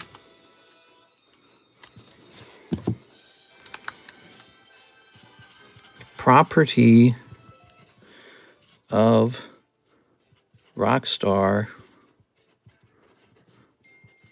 Mahi. There it is. I'm from a third world country known as the USA. Oh, no. That's not good. Yeah, I mean, they got billionaires in India. They got some nice districts over there, man.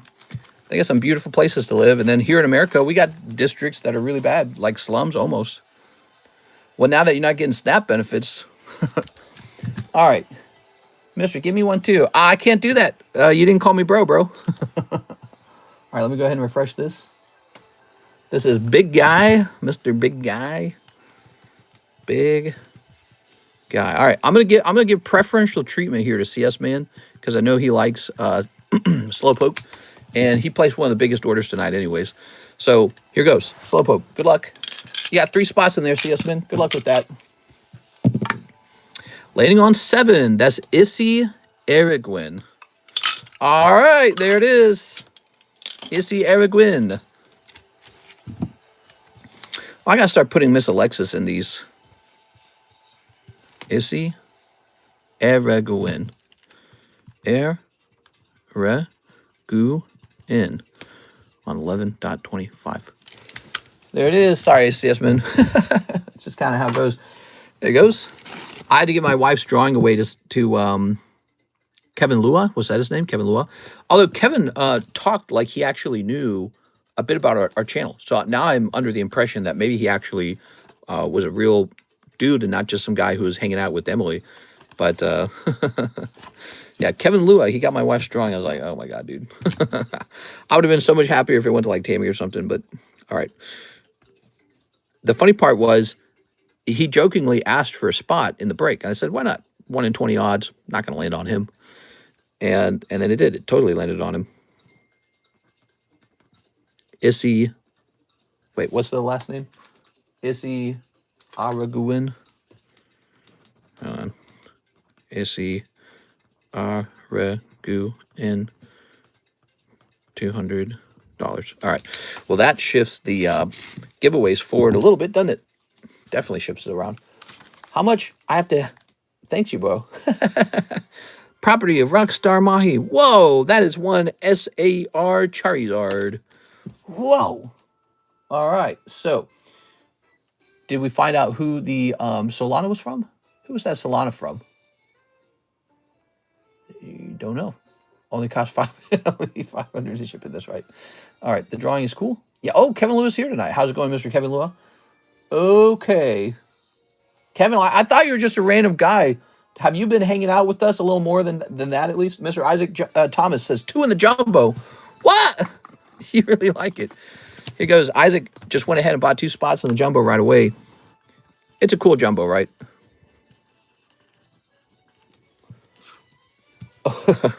Isaac Thomas. Tell us a little bit about where you're from, man.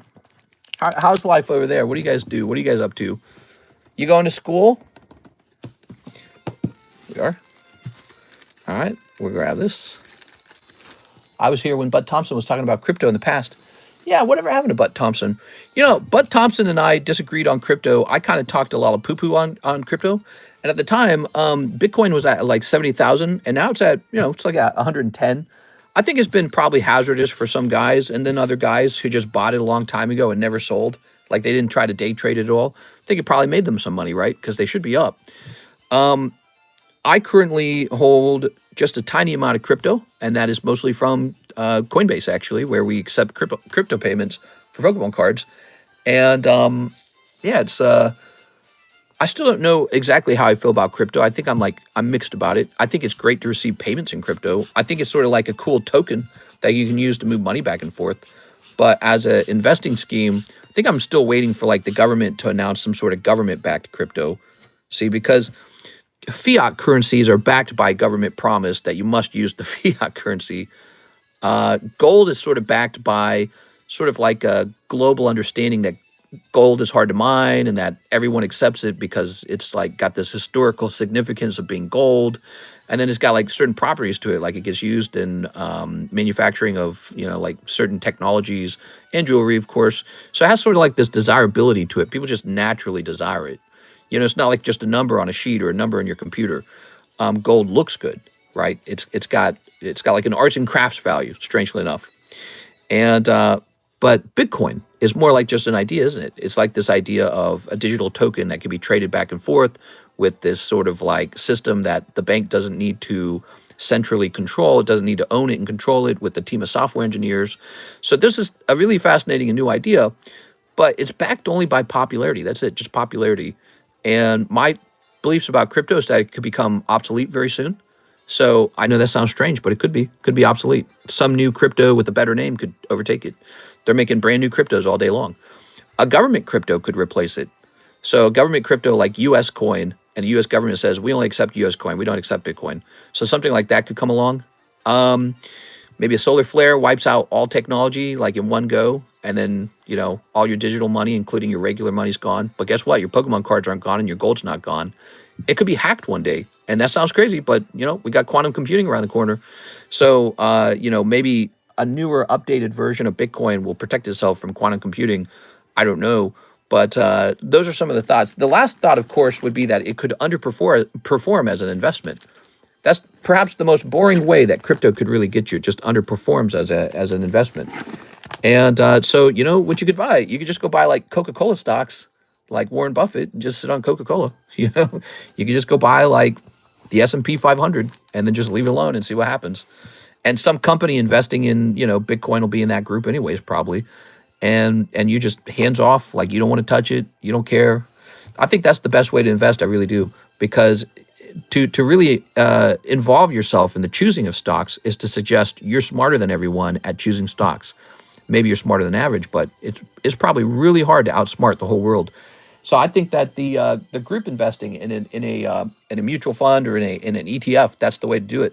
I have to agree with everyone else. Just do an ETF. It's a sliver of all the top performing companies. Boom, and that's my strategy. So I don't buy any crypto. I actually don't own a ton of stocks. I don't own a ton of stocks right now. I had to cash out some of it and pay some taxes, and yep, that's about it for me. I just own a ton of Pokemon. So I have all my eggs in one basket on a totally high-risk gamble, which is Pokemon cards. And weirdly enough, that has worked. It is so weird, but it has worked. Mr. Zach says, give me in this jumbo break. You got it, Mr. Zach. Hey, what's up, Zach? That was a lot of talking. Let me read your comments. All right. People say BTC will go up to 200K. I see it maxing at 130. You know, people predicted when it was at 70K that it would go to 100. And then it fell all the way down to like 15,000 after the Sam Bankman-Fried scam or whatever it was. Not scam, it was a scandal or something.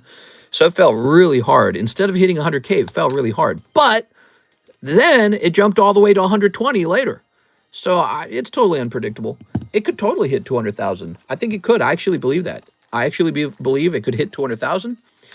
And my thoughts are, if it does, that's great for the crypto guys. I hope they turn around and buy some real stuff like not just a digital asset in a wallet, but maybe like a Mona Lisa, maybe your favorite Charizard, something that physically exists, like property, land. And I'm sitting on a type of physical property that exists. It's collectible. Also highly risky, it's highly speculative. Collectibles are very different. They don't claim to be like Bitcoin. They don't claim to be like this new innovation of the world that's going to change the world and the monetary system and the fiat dollar is going to go away. Pokemon's just like, bro, I want some Pokemon. So, you know, it's a little simpler in a certain way. And it's totally, you know, it's probably surprising a lot of people how well it performs. I still don't know what the Solana's for. I received $60 of Solana. Gold's better than crypto. Gold had a little renaissance this year. Went up, it just says, boop, it just spiked up. I like it. I make 200 in dividends a month. That's amazing. I like that. Yeah, stock does that. Gold doesn't do that. Pokemon cards don't do that. And some Bitcoin actually can do this, called staking the Bitcoin, but not Bitcoin. Some crypto can do that, but you have to stake the crypto. That's where you leave your money in the crypto to guarantee that it remains in demand. And then I think there's companies that actually make crypto loans, and they work kind of like a bank loan. So weirdly, they can actually earn interest. It's really sophisticated and interesting. So you can earn interest on your crypto, and it can be pretty good interest, especially if the crypto receives sort of like a bounce in value at the same time that is staked and earning you like an interest. So yeah, it's really interesting. All right, let's see. Unless you're into politics, at that point, you're an insider. Have you heard of autopilot? It actually works. Just copy government official portfolio. It actually works. Yeah. Yeah, like Nancy Pelosi has one of the best performing stocks portfolios in the entire world, better than Warren Buffett. How did she pull it off? She cheated. It's illegal. She should have gone to jail. Martha Stewart went to jail for the same thing, but she's a ruler, so she doesn't go to jail. It's 100% insider trading. We all know it is. She's not the only one who did it. Other Democrats did it. Other Republicans did it. Here's my official feelings on this subject. Grab the whole lot of them and throw them in jail. All of them. Nancy Pelosi, all the Republicans who did it, and all the Democrats who did it. Throw them all in jail. Make them go to jail for insider trading. It was illegal. They should have never done it. But they're not. That's not going to happen. Maybe it's too radical of a punishment. I don't know. It's so obviously that they're trading stocks on companies that they're also regulating. So they're able to buy and sell stocks before the regulation is made public. That's called insider trading. And it's absolutely outrageous. Anyways, that's my rant. Next up, Tammy Lowe. Tammy Lowe. A box of EB3 and a spot in Ditto. Miss Tammy. Tammy. I want to invest in Tammy Corp. My stock portfolio is going to the moon. No way, dude. You don't get to just cheat. Everyone else has to follow the rules. You get to cheat, make $250 million. They regulate the companies they're investing in. That's called insider trading. That's crazy. Anyways, you've all probably heard of that. No one's doing anything about it. I guess being a politician pays. You should have been a politician. There you go. Should have been a politician. Then you could do some insider trading. It's illegal. Hey, what's up, Damien Holdings? How's it going, man? That's me for Marvel Chrome. Oh, Marvel Chrome, you say? Damien Holdings, Marvel Chrome. All right, so you don't know if you still have a bag over here. What would the bag name be under? Damien Holdings. It's possible that the bag is gone. Oh, I think I vaguely remember this. The Pelosi tracker is up 32% this year. The Pelosi tracker. It's outrageous. Yes, not sure if my bag is still there. If you can give me a name, I can go hunting for the bag for you. Refresh, mister. Let's do this jumbo. All right, you ready? You can literally copy officials. The difference is, mister, you're my bro. Oh, we're bros? Well, hold on. Let me get you a Charizard. CS-Man said we're bros. I gotta take care of my bros, bro. Yeah, I mean, it's pretty bad. If you copy their trades, you're probably going to do okay just because you're investing in the stock market in general, which is a good thing to be doing, right? Like the old outmoded way of existing in society was you got paid and then you went to the mall and you bought $50 jeans that said Levi on the butt. And then you're a total idiot buying Levi jeans.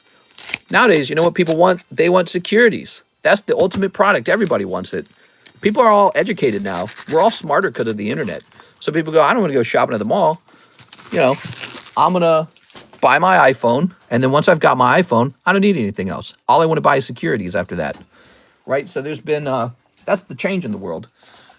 And you could copy the politicians' move, but they already made the move, you know, in the timing window that makes the insider trading possible. Here it goes, meaning that they bought and sold with their insider information, and you only find out later what the regulations were and what their moves were. But yeah, I guess I don't know, man. It's an interesting thing. I'm sure maybe there is some upside to it. We are. Whoa! Palantir's gone up so much it dropped a lot recently. Palantir's now 177. He's living a good life from what I can see on his Insta. I don't know anything about what Palantir is. I keep hearing that name. Is it like a spying company? Probably the same names as Damien Holdings. We can take a quick look. I knew somebody who was in Palantir at 60 to 70 back in November. Last talked to him, it was 110. He was investing 40% of his paychecks into it. Oh, damn, dude. Yeah, and that's sort of like a gamble, isn't it? That's sort of like a gamble. That's the big thing in society now. Sports betting, stock market, crypto, meme stocks. I'm opening Pokemon cards. Everybody loves a good gamble nowadays. That's what it's all about. People love it. They love a chance to take their money and turn it into new money. And people don't want to go to, like, again, the mall and buy some sort of plastic at the mall with the special brand name. I mean, people still do that, but clearly malls are in decline. You know, malls are in significant decline. Places like Target and Walmart, they're forced to sell food because you just can't make money as much in other products. I mean, you can make a little bit of money. Video games are going digital.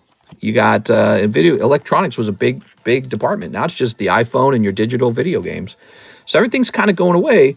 And what are people doing with their leftover money for entertainment? And I'm not talking about for investing, for entertainment. Well, they like to gamble. Hey, maybe I can take my $100 and turn it into $200. So that's the big thing these days, isn't it? It's really fascinating. Gambling is like the ultimate product in a certain way. Like, what kind of product can you name that you put money in and maybe you get double money out? I can't name anything. You are. So, Miss Tammy, it looks like you're going to pull. Now, I'm not talking, I don't think that that's a horrible thing for society. I think, like, if you're some guy, maybe you got a nice income, you just want to play around, you're very conservative with your money, you just have some entertainment, no problem. The real problem kicks in when it's some poor guy and he doesn't have any self-control. Now, that's a problem, but yeah, I don't know. I thought that I read something like gambling brought the United States out of the Great Depression at some point, too. Didn't that happen? I thought that was actually part of our history. It's kind of a fascinating thing. Just look at this.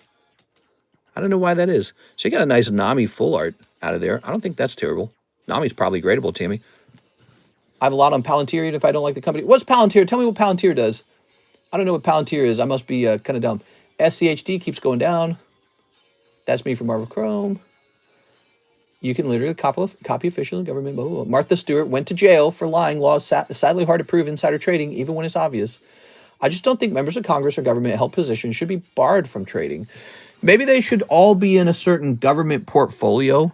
You know what I mean? And that portfolio is like invested into certain all-American corporations, right? And then you can just decide how much you put toward it, but you cannot pick the stocks. You know what I'm saying? Something like that during your term in office. The scary part of that, though, is maybe a lot of smart people will decide, I'm not running. I want to make good money. You know what I mean? So I don't know. It's a tricky thing, isn't it? All right. Whoa, Timmy, let's go grab your bag and put me in the dinner. I think we already did that. Mr. The Great Palantir. Mr. You have to know what Palantir is. It's like the biggest AI defense company in the world right now. AI defense company is... No, I'm sure there's some like conspiracy. Yeah, my wife was telling me that there's like an alt-right technology movement. And I think I heard her use that word, Palantir, when she said that. There we go. But I don't know anything about it. I didn't look into it. I didn't care. I was like, whatever. So, Damien Holdings. And you think the bag name is under Damien Holdings. Time to check the D boxes. Douglas, Daquan, Palantir Data, an AI company that builds software for governments and big businesses to make sense of massive data. Think of it like the brain behind military security and corporate decision-making. Oh, that's cool. So it's big and spooky, right? All right, David. Oh, wait. We're looking for Damien. DDB. I was buying Palantir at 14 and never held like a dumbass. No! All right, here's David, Dallas, David. Nah, see, I didn't know any of that stuff. Dakota Frias. Look how expired this bag is. That bag says 324 on it. It's expired as hell, dude. Damien Holdings, I do not see a bag for you. So I guess we'll go get your Topps Chrome. Just looking around, seeing if I see like a box. I don't think you'd have a... I think we know. Both 10 times or more to leave. Same with Rolls Royce at $12. Yeah, Rolls Royce was really cheap for a little while, wasn't it? I actually saw that one. I remember that one because I was thinking about investing into companies in the UK just because I was curious about them. So we do have a Topps Chrome Marvel. And it is way over here. Nobody thinks to open this. Here it is. Okay, Topps Chrome Marvel. That's on the extended menu, right? Let's take a look at this, make sure this is all correct. No, it's not on the extended menu. It'd be on the main menu, right? Nope, it's not on the main menu. Let's go back to the extended menu. I'm trying to figure it out. Hold on.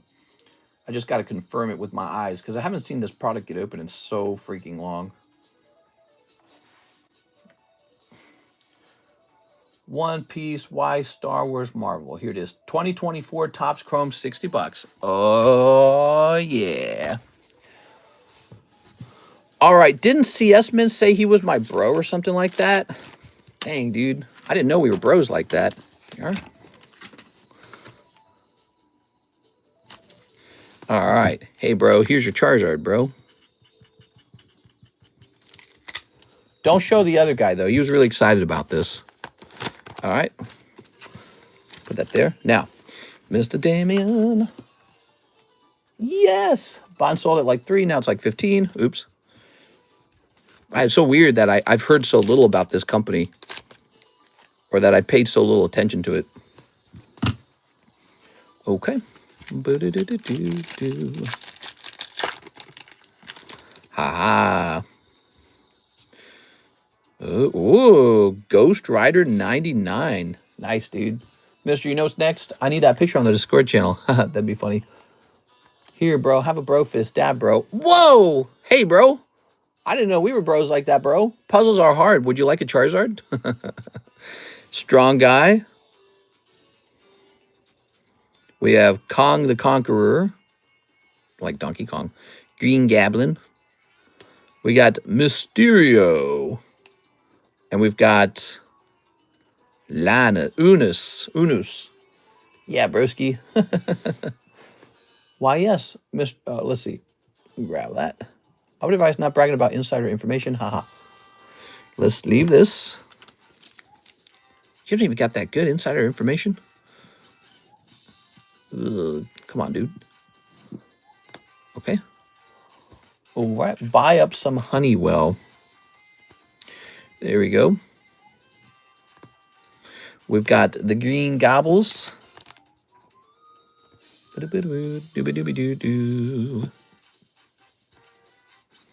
And Unus. Not Unus. Oh. It's an ass. Honeywell's, Rolls Royce, Airbus. How I have to participate in your giveaways, bro. Oh, so all you got to do is say me. Set that there. Now let me grab 2 of these. Ooh, can we get 2 of the yucky ones? Hold on. Didn't we have ones I didn't like? Yeah, this one got a big X on it. So there's a little X right there. Grab another one of these. Mr. Damien, welcome back, man. You must have taken a little break, huh? Oh, did those little boosties just pop out? That's so dumb. Why did I even keep those there? I should have done that.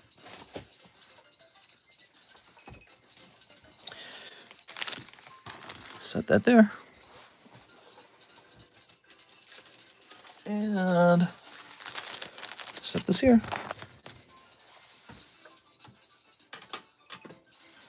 Okay. Grabbing all these, perhaps, mayhaps. Oh, so nice. I'm gonna start a new company called Palantir.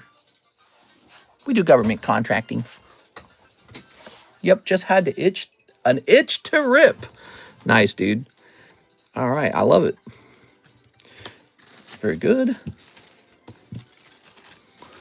Very nice. Well, I hope life's going well for you, man. We're going to write it down as Damien Holdings. Okay. 11.25. Now, as usual, this goes into storage.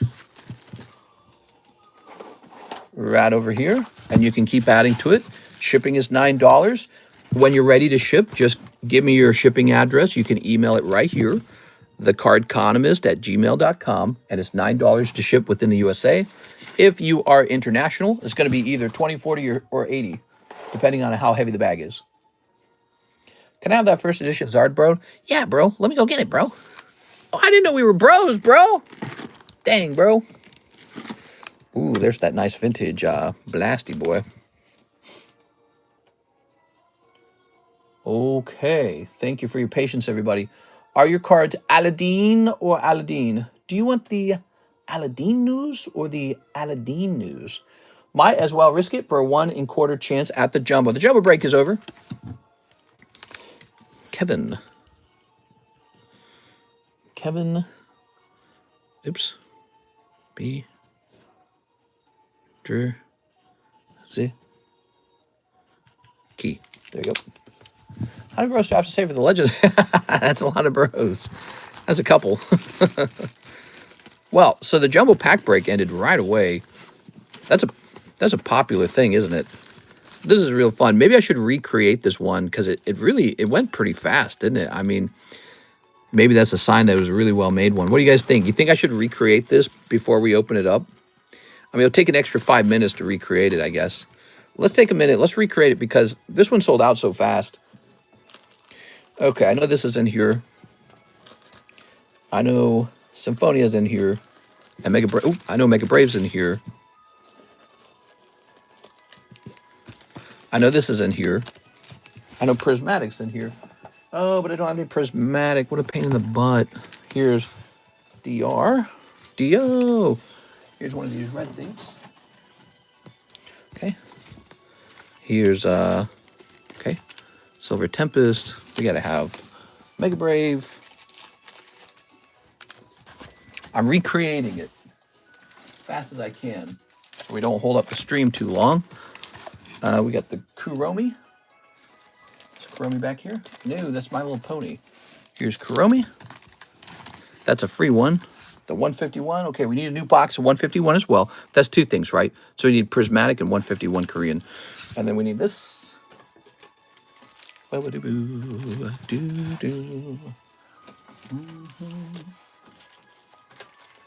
need these 2 sexy girl cards. 1, 2. We need the PBR2.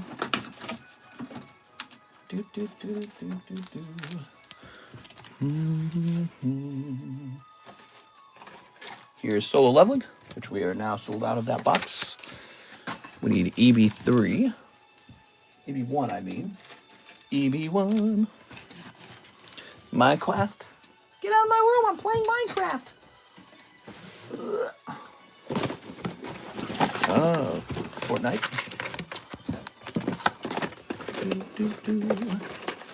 When will you send the card to India? Very soon. I was thinking of packing it up and sending it tonight. Marvel Series 2. Wow, over here.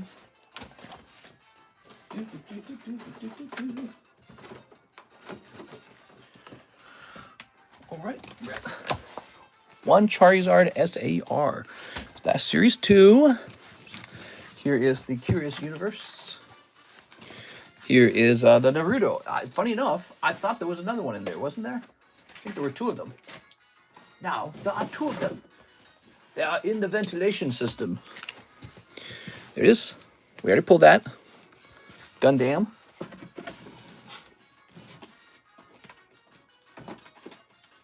Ugh. I can barely reach it. Gundam. The tattoos. Adventure Time.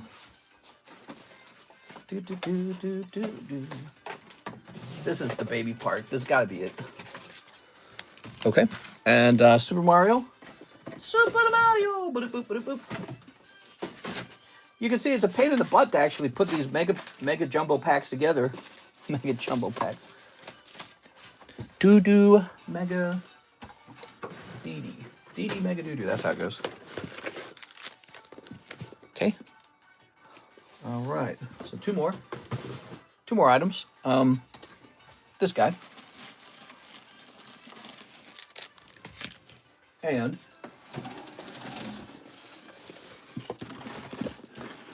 we need 1 extra pack. 1 of these. There it is. I've recreated it, but I need the prismatic and I need the Korean 151. No. Don't do that. Ooh, that was tough.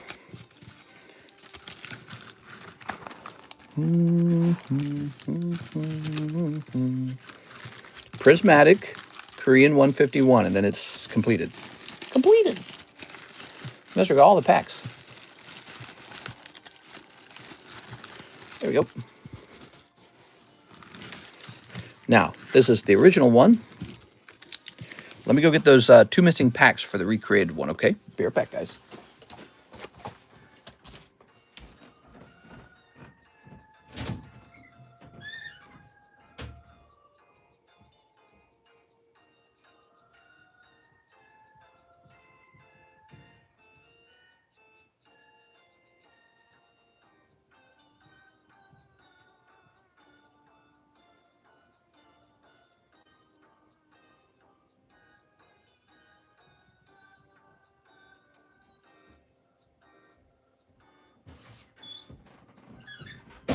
It's much faster to rebuild a jumbo pack break than it is to make a fresh one. All right, 1, 2, and 3.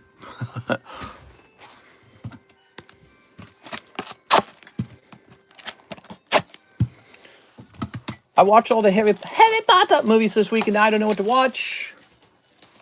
How come you guys never told me Harry Potter was so cool? When I make my move... Dobby's pregnant! I haven't watched Harry Potter in a long time. I remember back when I watched it when I was younger, I thought it was just like, it was okay. I thought the books were so much better and that I enjoyed them so much as a kid that it was hard for me to watch the movie and enjoy it at the same level. So I was like, they're all right.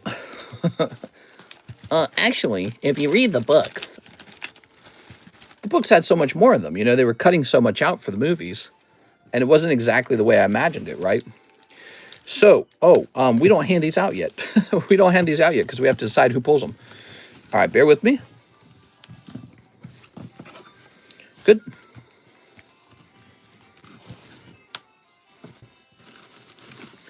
All right. Gav, don't. The Glock, no Dolby is free. I just watched it for the first time. I'm 32. Cool, man. Cool. 1, 2, 3. Well, 1, 2, 3, 4. All right. Expelliarmus. Did you read the books at all? You didn't read the books? The books were super famous. The books were so popular that people formed lines to get the books. It was really strange. It's, name me another book that does that. You can't. It doesn't exist. Only one book. Harry Potter did that. Never seen that with another book series that I know of. Did you guys know of any book series that did that? I didn't know any. Yep, people stood in line. They waited for like 24 hours outside of the bookstores for the release of the final Harry Potter books. So it was like a big deal.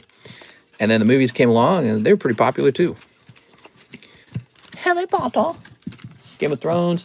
B-Rad sent one CardCnomist gift. Zinebi received the gift. Oh, that's so nice. All right, give me a number. Darius So Fire, new episode later today. Oh, yeah, I need to watch that one. I haven't seen that one. 3. 1, 2, 3. Okay. There's the split on the packs. We need a split on the names now. Take them off screen because there's only 4 of them. All right. Because it'd be too easy to track whose name is where. We don't want you to be able to do that. Like, I can't shuffle that fast. Okay. Give me a number for the names. This is the double break. The audience breaks twice. So Albert says 2, 1, 2. There it is. All right, and this shall decide who gets the the jumbo pack break. We got Isaac. Mr. Isaac, pull in. Wow, you did pretty good, Isaac. You're just going to pull Charizard. So that's not a problem. All right, well, I didn't even know he was in there. How about that, guys? So Isaac's going to pull a Charizard. It's not bad. And then Kevin Beaterzicki, you're going to pull. Wow, that Drifloon is so cool. He's from the XY era. That's XY era Drifloon. That's pretty neat. We watched Mr. Brett Love get a couple reverse hollows out of the XY era packs, and he spent like $500 on that. That was really expensive. It makes you wonder if you should be buying up all the XY hollows or something, but they're like impossible to grade 10, so I don't know if it matters, but yeah. It's an interesting thing. Beater Ziki. I don't know what they go for these days. All right, so now you have a bag. So you've got slabs in a bag, and they're not kept together. They're kept separately from each other. We'll set you right there. 2 more spots left. Mr. Isaac's still in. Who's the other person? Is it Tammy? Isaac? I don't remember who the other person was. Mr. Isaac, you will miss the mega break, but luckily enough, these cards were actually so hot, it doesn't even matter. You still picked up a nice little Charizard. Very good. All right. So we'll put this into Isaac's bag. That's an example of the new custom break booster packs actually having some decent chances at stuff. I don't know. Oh, wait, you got box, right? Is that what we did with you? No. You don't got box. You're in this overflow box. So that's an example of some good pulls in there. I can't promise it'll be Charizard every time, but, so there's a chance. There's a chance. Instead of Darkness Ablaze Zard, $117 card. So was I terrible on that? Yeah, so for you, you just pulled a holographic Drifloon. Not exactly a great card, but it's not terrible either. That's from the XY era.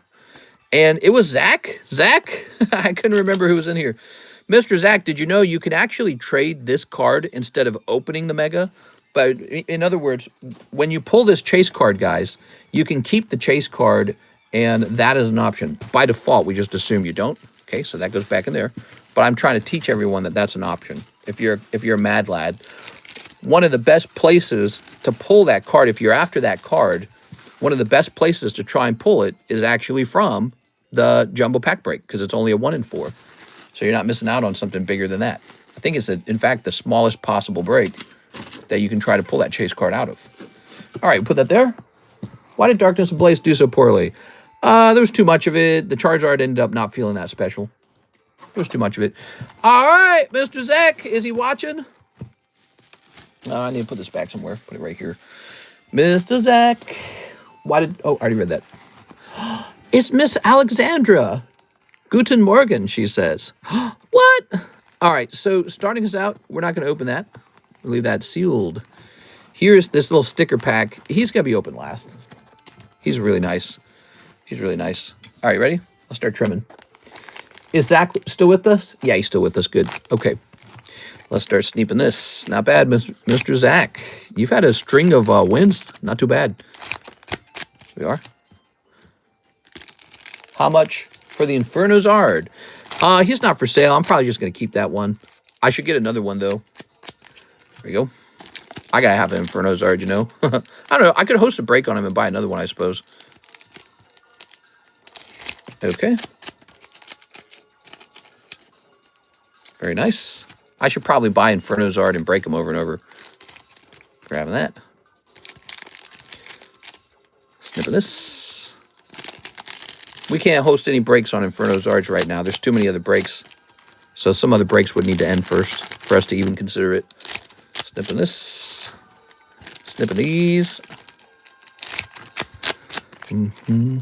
Oh, you just got this for free. It's already been opened. It's just got some cheap medicine cards in it. Just handing it out. It was a Michael Pettiford donation. I got a bag of those. All right. At least it went to my Polish brother. Oh, that's very cool. Let me go ahead and snip this. Skibba-doop-doop-doobie-doobie-doobie buzz. Oh my gosh, this pile's so tall. All right, let me set this standing upright. Good. And throw this all away. Bro, watch someone get their eye slapped out virtually was crazy to see. Oh, on the slap fest. Slappity slap. Some of those are fake. Some of those are AI, so you gotta be careful with that. But yeah, I was reading about some of like the damage people take doing the slapathon, and apparently they get a lot of nerve damage and even brain damage. So yeah, it's like getting hit in the face with a 2x4. It's actually insane that people go through with that. Why are you gonna line up to get hit in the face with the 2x4? Are you nuts? But I guess they are nuts, you know, and you get paid. So there it is. That's how you know society is in decline. People are like, I need that dollar. I'll do anything. All right. They're modern day gladiators. Here's a little chibi. I know you like the chibis. Oh, you got one of the best ones. That is just a plain Kuromi. See? So there are actually some good Hello Kitty cards in here. That's a plain Kuromi holo. That's a good pull, Mr. Zach. Surprisingly, if you like graded and graded 10, probably be like 55 bucks or something. All right, and here is, whoa, holy mama. You got a nice Nikkei card. Okay, that's out of the Korean pack. That's $2.50. Here is Matchless Fighters Korean. I'd like to see more of those Korean cards open. They're very cheap. PBR2, let's see what goes on. Nope, no manga in here. Oh, but you're pulling ace. You're pulling an ace full art. Very nice. Good so far. BT3. What's going on with BT3? Okay, just a standard sexy woman. Very nice. All right. Gladiator used defense. Oh, dude, the CTE from that is bad. It's worse than MMA.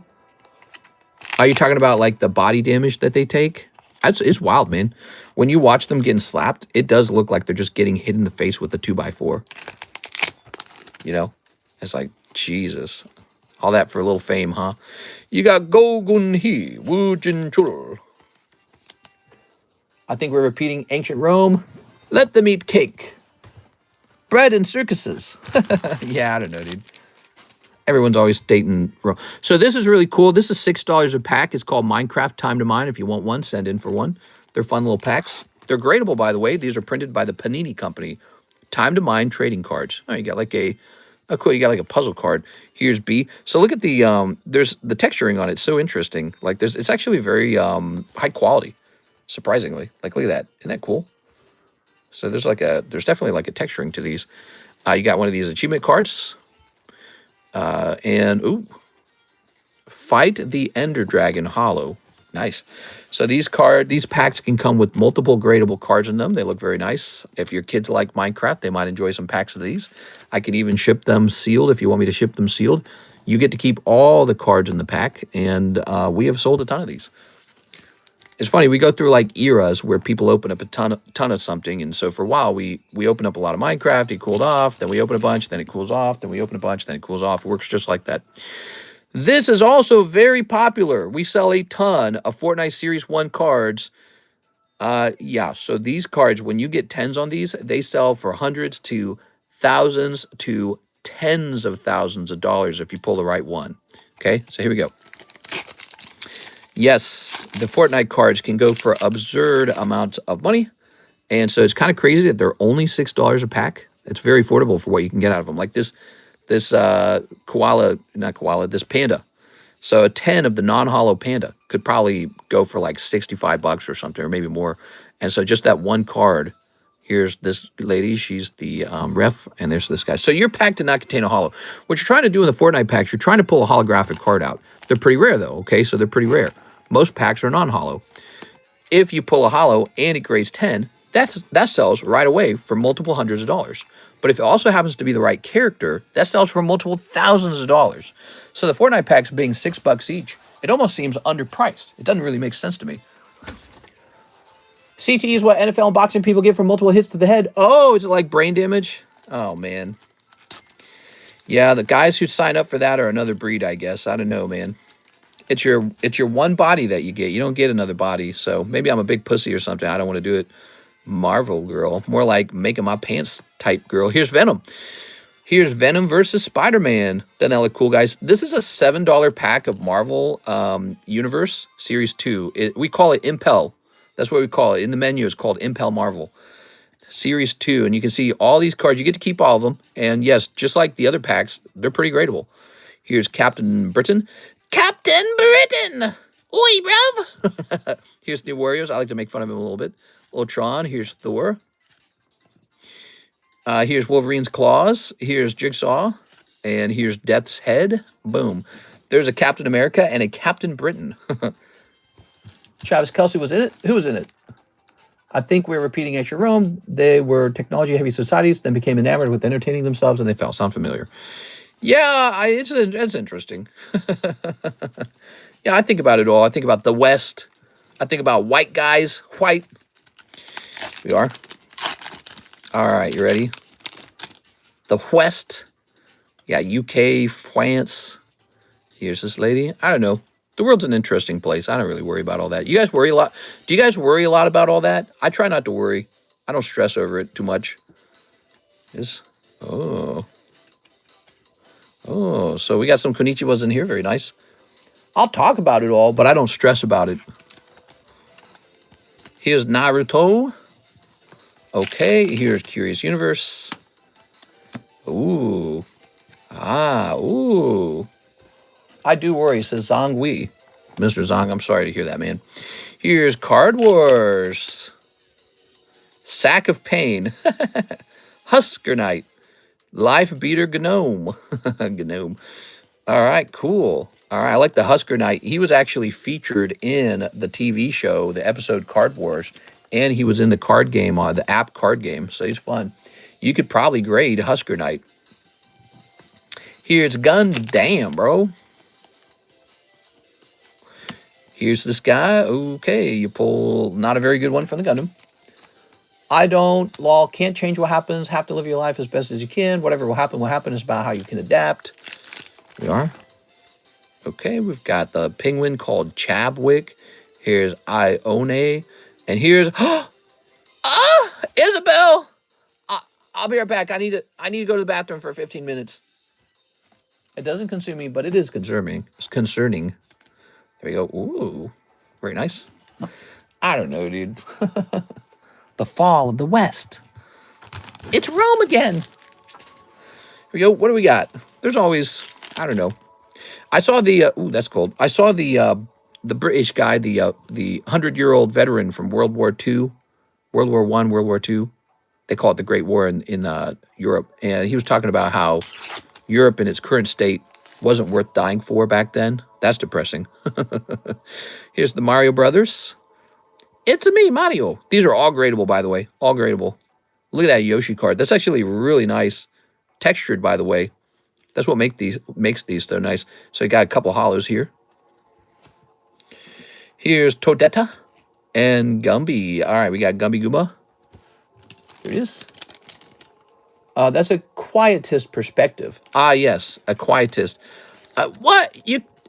That's like silences violence or something like that. Let's see. Reform Party in UK is working to prevent collapse better than sitting on sidelines. You are. Okay, I think the power has always rested with the people. And life must be pretty good because the people have not gone insane and torn everything down and thrown the politicians out. They haven't done that. So it's like, maybe it's like this sort of death of mediocrity or something. You know what I mean? It's like, just have it all burn. Who cares? I'm comfy. I'm eating pancakes, aren't I? You know, so I think that's the old symbols, like the old flags and stuff like that. It's like, if you really care about them, show that you care about them. But, you know, if you're just a keyboard warrior, well then, you know, the symbols are dead. They're old and they're dead. Nobody wants to die for them, for example. Do you want to die for them? Do you want to ruin your life for them? I don't want to ruin my life for them. So it's serious problems, but at the same time, is it really serious if nobody really wants to commit to doing anything, right? Just half your population of ethnic British people think it's all totally fine too. So, you know, if you have like these large demographic changes or a government that is heavily socialist and there's no money left, the welfare state's collapsing, and you have problems with, you know, maybe like the right to speak up about it. Maybe you're having problems with the forced digital ID online, all these things that you could talk about and you can get really upset about. If you're having all these problems, where's the outrage? Where are the people? They probably don't care that much. That's what it is. So it's like, it's very annoying. You get outraged, you get on the internet, you read about it, but it appears everyone's fine, you know, because nobody's really that upset about it. And I think when people are truly upset about it, when it really affects them, then maybe they'll go change. I don't know. But that's what it kind of comes down to. I think it comes down to like, do young British men care about their British identity? And if they don't, well, then they don't. You can't force them to, right? Here's Charizard. Ooh, we got a little Duraludon. The difference between ignorance and apathy, I don't know, and I don't care. Ah, that's good. Apathy, someone else will fix it. Quietism is refusing to engage in politics. Well, I like politics. Yeah, I talk politics all the time. Oh, there you go, right at the end. Beautiful little Corviknight pops out for you. Look at this. English Corviknight. That's going to be a trainer gallery. Very nice. Okay. I think things just kind of work out how they work out. You know, like let me put it like this. Like Rome collapsed, right? It did. It collapses. And then in its place, the world just kept moving, you know? It wasn't the end of all humanity. You had the rise of places like France, Germany, UK, Italy, the Hungarian Empire. All these places just kind of took its, you know. So, okay, so you don't call it Rome anymore. Well, there is a place called Rome, but it's not the same, right? Like you don't care about the Roman government or the Roman Empire. It all collapsed. Ah, a little off center on the back there. That's too bad, man. That's a great pull. Beautiful. That nice, guys? One more pack for you, Mr. Zach. So the jumbo pack break's great for killing time, but it's bad for causing a big line. Whoa, we just received a big order through Solana. I'm going to bet you're buying up the rest of that Topps Chrome box because it's a good price, isn't it? You know, because I haven't updated the price on that in a long time. Rome became America. Correct, the only constant has changed. Rome turned into a church. Last pack magic. Can we get a rotation? Big hit. Yes, they do these days. The tenor has changed in the UK. There have been mass protests. We are. Yeah, I mean, depending on what subject you're talking about, like people actually have to care, you know? It is. I think a lot of the anger in Europe is sort of like a thinly veiled white identity crisis. I think that's a lot of it, you know? I think a lot of it, some of it is the, okay, well, we're out of money. The quality of life is unaffordable. There's an increase in violence. So, and these are all conservative subjects, but deeper down, it's actually an identity crisis for Western civilization and Western ethnic identity. That's the deeper conversation. Mr. Zachary, let's grab your bag. So, and I don't know if they care for it or not care for it or what, but it's not going to wait for them to decide that, you know, oh, I like being British and being British is a genetic identity. I don't think the world's not going to wait for them to decide that or not. You know, it'll be like 1 or 2 generations and it'll be a different race by then. You'll be like a sort of new thing. And that's just how biology is. You are. So that's the deeper conversation being had. Did you need a new bag? I'm going to create a new bag for you. All right. New bag. Dang, dude, that's a fat new bag. All right. Very nice. It's the same with the Romans. Like, nobody claims to be Roman anymore. Now you're Italian. And there's, like, different types of Italians, and they kill each other. Like, they don't like each other. Different, like, 2 slightly different kinds of Italians. Italians from the north, Italians from the south. And then they just go to war with each other. They, like, fight each other. You know, it just never ends. They have those kind of problems in the Middle East, too, where it'd be like a slightly different version of the religion. They're like, you're the worst. Or, you know, like the Protestants and the Catholics, or the British and the French, even though they're pretty similar to each other. They're just like, or just they're Germans and anyone. We are. So, yeah, you might not be calling yourself German one day. You might be some other thing. Here's Tai Hua, finish Slab away. You got it, Mr. Tai Hua, finish Slab away. That's the next order in the queue, guys. We're back to the queue. Thank you for your patience, everybody. That was a long wait time to get that done. That's why we like the jumbo pack break, because it takes up a lot of time. That's really good on days where we're kind of slow. All right. I don't know if we're slow today, though. Let's see if you're in here, Mr. Tahua. I hope you are. I think that a lot of people in the Western countries, Germans, French, British, whatever, I don't think they actually care about being British, being French, being German. And you can't make them care about it. It's almost like abortion. Like, you can't make women want to have babies. They have to choose to want to have it. And they've decided they don't want them. So what can you do about it? You know, you're going to lock them up and force them to have children. You're going to tell all the British guys, well, it matters being British. You know, you're going to tell them that? Oh, I didn't think of it that way. Let me go fight and die for what I believe in. We might be in like a post-fighting for what you believe in time period. Hell yeah, dude. Look at this Tifa Lockhart. Beautiful. All right.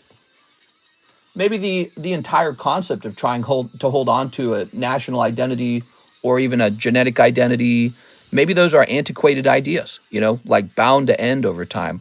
Like, what if you have a son and he grows up and he's dating some, you know, beautiful woman from another country, like the J.D. Vance's wife, or maybe she's a spicy Latina. I don't know. My grandfather married a Filipino woman, and I exist today, you know. And so, what am I even? What am I? Am I British? Am I whatever my mom was, Irish? Am I Filipino? What am I even? And it doesn't stop me from being alive. I'm eating pancakes, so I'm having a good life.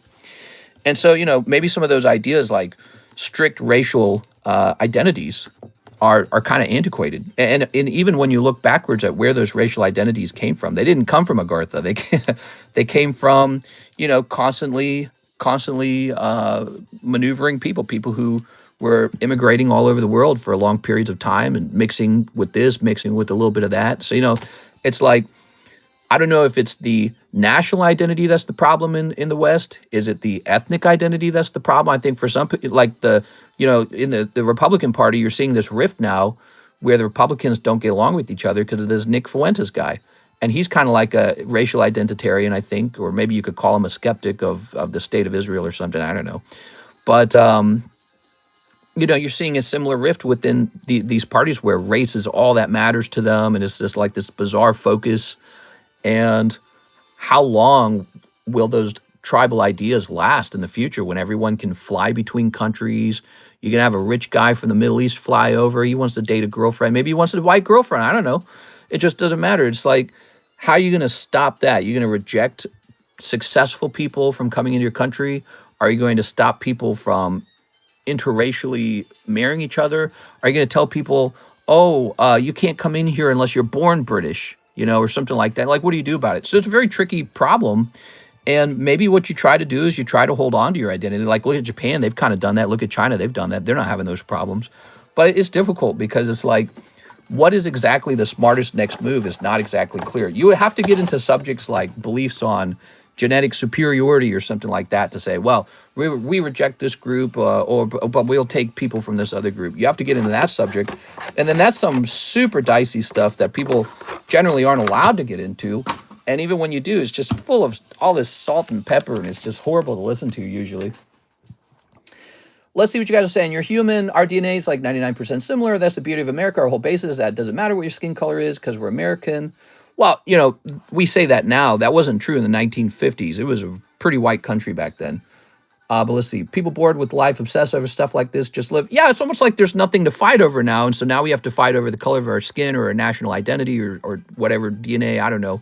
So it's almost like we've ran out of things to fight over. And so we're still fighting, though, which goes back to one of my concepts, is that if you took a very wealthy, successful man and gave him a gun and put him in a room, and you took another successful man and gave him a gun and trapped him in the same room, so you got these two rich guys, they got everything going for them, they both got a gun, and you just have to decide not to shoot each other. My belief is that one of them's going to shoot the other. It'll happen. It's just some sort of human nature flaw. And so what we need are the AI overlords to start tinkering with our brains, right? But humans are unevolved. That's my perspective, my basic fundamental outlook. Okay, we're refreshing the website. We're at number 411 was the last order. Let's refresh the website. Now we've got order number 412.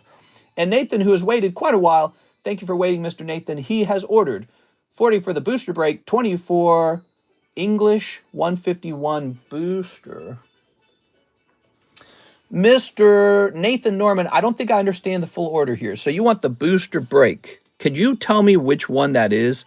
Did you want this booster break or did you want the jumbo pack break? Nathan Norman. Mr. Nathan, we're on your turn. Sorry for the long wait, Mr. Nathan. I don't want to screw it up, though. Let's see. If it was solely a racial issue in Western Europe, it wouldn't be as pronounced. It's also a cultural and religious issue, as most of the migrants are Muslim.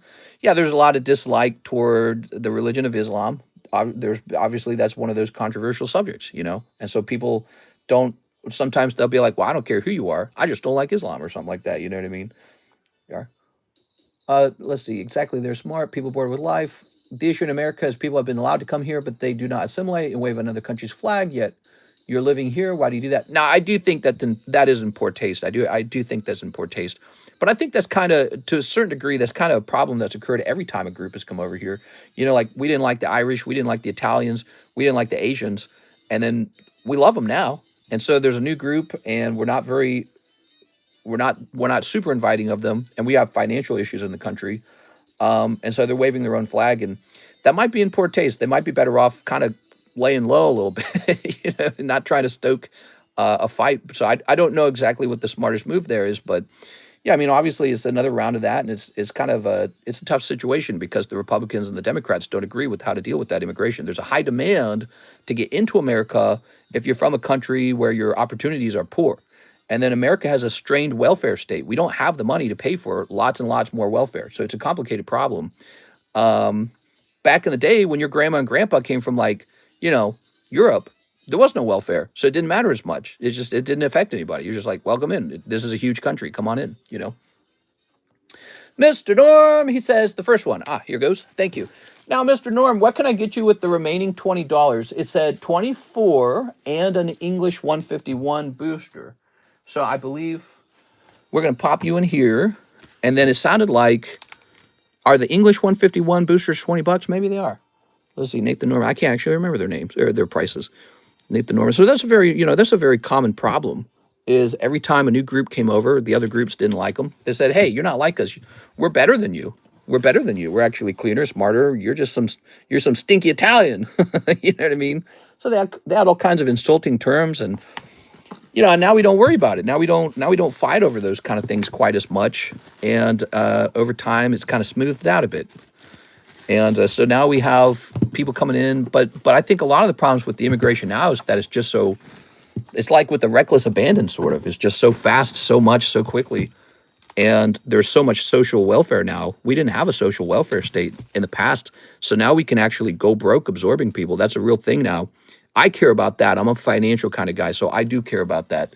You have to have a system that allows you to absorb a lot of people and not go broke. And Europe has it even worse than us. Europe has more social welfare than we do. They got tons of it. So they'll go super broke. Mr. Nathan, let's see. Mr. sounds like Nick Fuentes. No, I don't sound like Nick Fuentes. I don't even know what he believes in. I've seen him twice now, the PBJ podcast and Tucker Carlson, so I don't know anything of what he believes. Let's see. We're about to have a problem with China because they're trying to get to the moon to mine helium. I like China. I think China's awesome. China doesn't even fight with anyone hardly. I mean, they protect themselves, and they do seem pretty aggressive in the business sense. Like they steal intellectual properties. They don't respect intellectual property. But they're more like an existential threat to us because we see them doing super well, and we like being the ones who do super well. We don't like being told another country is about to surpass us. And they did that with the totally homogenous society. So now that idea on the left that says diversity is your strength, that's not true. Strength is your strength. So if they're just really good at something, they win. It doesn't matter who was there. So that idea is out. And they're scary because it's like they have a very different political system than we do. They have an authoritarian political system where people don't vote. They have sort of their government kind of spies on them a little bit more than we do. But we do it too to a certain degree. But they don't get into fights all day long.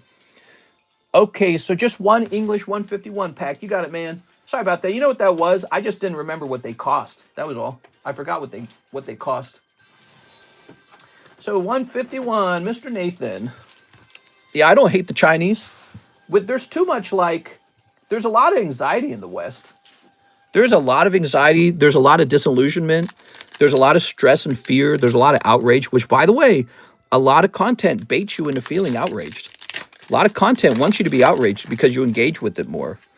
But, you know, I like the Chinese. I don't want to be in a fight with the Chinese. I want to get along with them. You got Blasty Boy. Wow, look at that Blasty Boy. And, boy, he is a bit curved, isn't he? This is a very weird pack. Look at this pack. The card's a bit curved, huh? Oh, that's an unfortunate booster pack. We are. Okay, very nice. You got the curvy pack. So strange. Mr. Needs a Politics podcast. My name is Nihal. I'm a friend of Rockstar. You're a friend of Rockstar. Yeah? You here for the free ones, huh? Plus, a lot of Asians are in our financial... Asians are awesome, man. Asians make better food.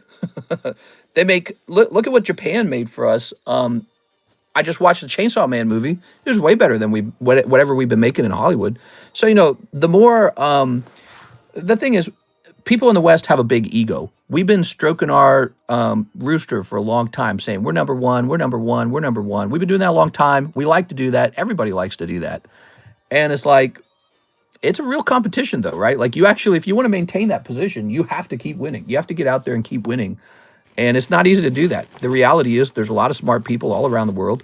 There's countries like China that are really making dramatic changes to the world, contributions, discoveries.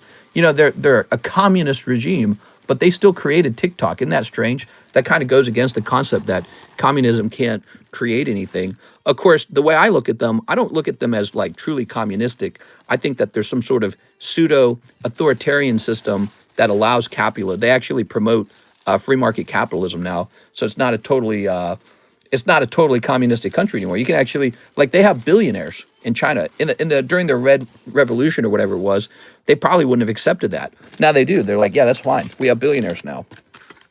So they've changed politically. They've adapted, and that's good. That's a good thing. That's good for the world because they're out there building stuff, you know.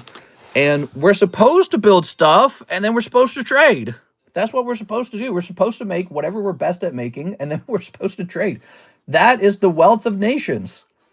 That was the study of economics. The wealth of nations is you build whatever you're best at building, and then you trade with someone else, your neighbors. And then both neighbors are wealthy because they produced something and gave it to you, and you produced something and gave it to them. That's how you get rich. It's like the production of a home. One day it's just a flat piece of land, and then somebody builds a effing home on it, and now you're living in this beautiful mansion. That's the wealth of nations. That's how you get wealthy and prosperous. So we're not supposed to go to war with China. We're not supposed to go to war with all these countries. We're supposed to build stuff and trade for what they got. And that's a messy affair. You know, it's a tricky thing. And this is why I'm not 100% on board with, like, the tariffs. I think the tariffs are very dangerous. They can create a sort of corrosive... Now, I understand if people are tariffing us, that's just not fair. It shouldn't be that way. So, you know, if you believe tariffs are bad, both sides should drop the tariffs. That's how it should work. We're supposed to be friends. There should be no tariffs. Here's Jonathan Lewandowski, 3 prismatics. You got it, man. 3 prismatics, 6 Inferno X's. Mr. Jonathan. All right. 1, 2, 3. All right. Did this guy change account? My name is Nihal. Please, bro, please. What kind of card do you like, Mr. Hina? It's funny as hell, dude. All right. That's capitalism. We got Amazon, Google, yes, charge, not socialism like meme Dami. 1, 2, 3, 4, 5, 6. All right. Very nice. I think it's a mistake for the Republican Party to be so angry at him, the Mamdani guy. You know, he's a young, vibrant guy, and he's ambitious, and he's in politics. I don't think his ideas are good. I don't agree with government grocery stores. I think that's not going to work. But, I mean, we've had our government ran by dinosaurs for so long. Is it such a bad thing that a young guy's getting into politics? And what the Republicans should do is produce a guy like Mamdani on our side. And instead of just focusing on how much we can't stand him, which is a total, like, is very weak.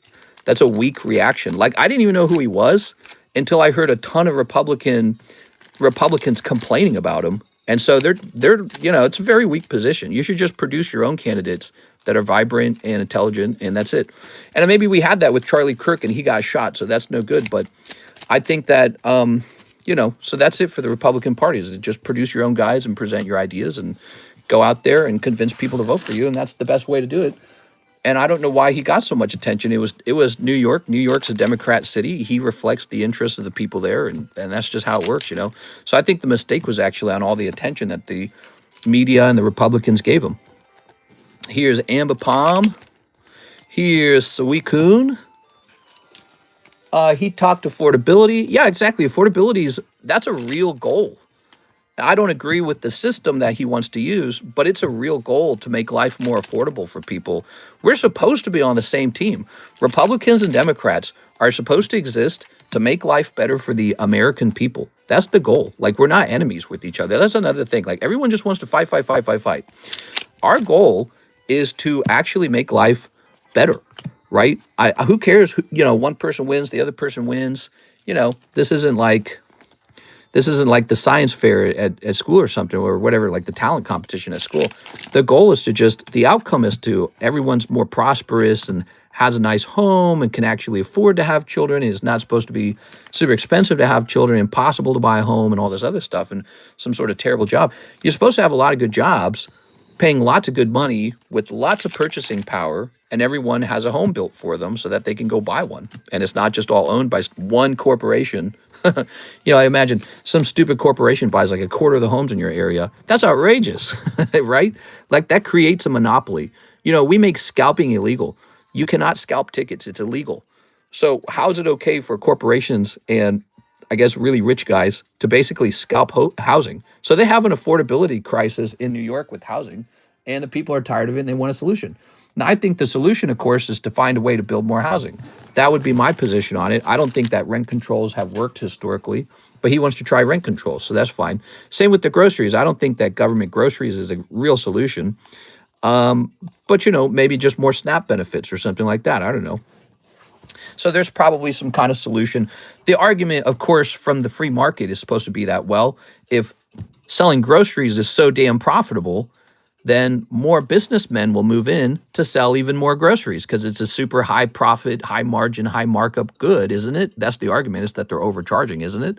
So, well, if that's true, well, then there's plenty of room for businessmen to come in there and make lots of profit. So they'll be motivated to create a competition. But that's not happening because it's not actually that profitable to run a grocery store. Do you want to open one? I don't want to open one. You want to open a grocery store? I don't want to open a grocery store. That's nuts. What a terrible business. It's this razor thin margins, food's rotting. Somebody broke a vase in aisle 4. It sounds awful. So really, we ought to thank the grocery store owners for operating. Thank you for giving us a place to shop. We appreciate that you come in here and work, and please make millions. I don't even care because I don't want to do this job. Nobody wants to do this job. Thank you for working your life away so that we can have a grocery store. Now, again, if it's like way too profitable, other grocery store guys will come in and they'll open a business. The truth is, it's not that profitable. Technology is profitable. So if the government comes in and creates its own grocery store, now you're using taxpayer dollars to compete with real businesses. It's like, what kind of system is that? It's like kind of like a stab in the back in the private sector. And will the government even be more efficient than the actual like privately owned grocery? Will they be better at it? I doubt it, because it's bureaucrats. They go to school for popularity contests. They don't go to school for business. They don't go to school for grocery. So I doubt that they're going to run it better. It's just going to be inefficient. And they'll use taxpayer dollars to artificially lower the price of goods and drive real businesses out of business. So, one thing that could work is just more food stamps for people who are actually needing it, like people who are homeless or have multiple children or whatever. Just help people who need help. But so he said the whole thing with the grocery stores, and I thought that was a very bad sign. I thought that was no good. But again, I think he gets too much attention. And Republicans and Democrats are supposed to be on the same team. It's so crazy that there's so much anger and hatred in the country. And funny enough, that's kind of how I felt anytime I talked. We tried creating like a politics channel in Discord, and I felt like it was just so hard to talk in there every single time. Man, it was hard to talk in there. I think everyone wants a fight.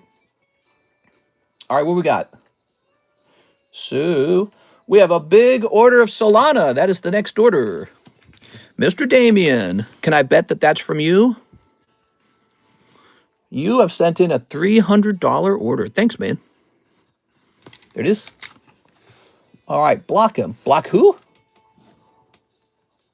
Let's see. Please, bro, sell the poison groceries. Gift me also, bro. Only one dude. What card do you want, Mr. Hina? It's unfortunate that we're at the point where one party would love to see the country fail, just see the other party's candidate fail. Right, it's like, exactly. We're not supposed to be heading towards civil war. It's totally ridiculous, the whole idea of it. People are way too outraged. We're on the same team, and we have very different ideas, and we're supposed to negotiate those ideas and compromise sometimes. And if you run an experiment, document it very well and show people the results of the experiment. And our job is to make the absolute most intelligent decisions as a people. That's our job. It's not about one flag, this flag, your flag, my flag. It's not about that. So it's really tricky, you know. It's tricky to convince people of that because I think politics has taken the place of religion. I think that's essentially what's happened.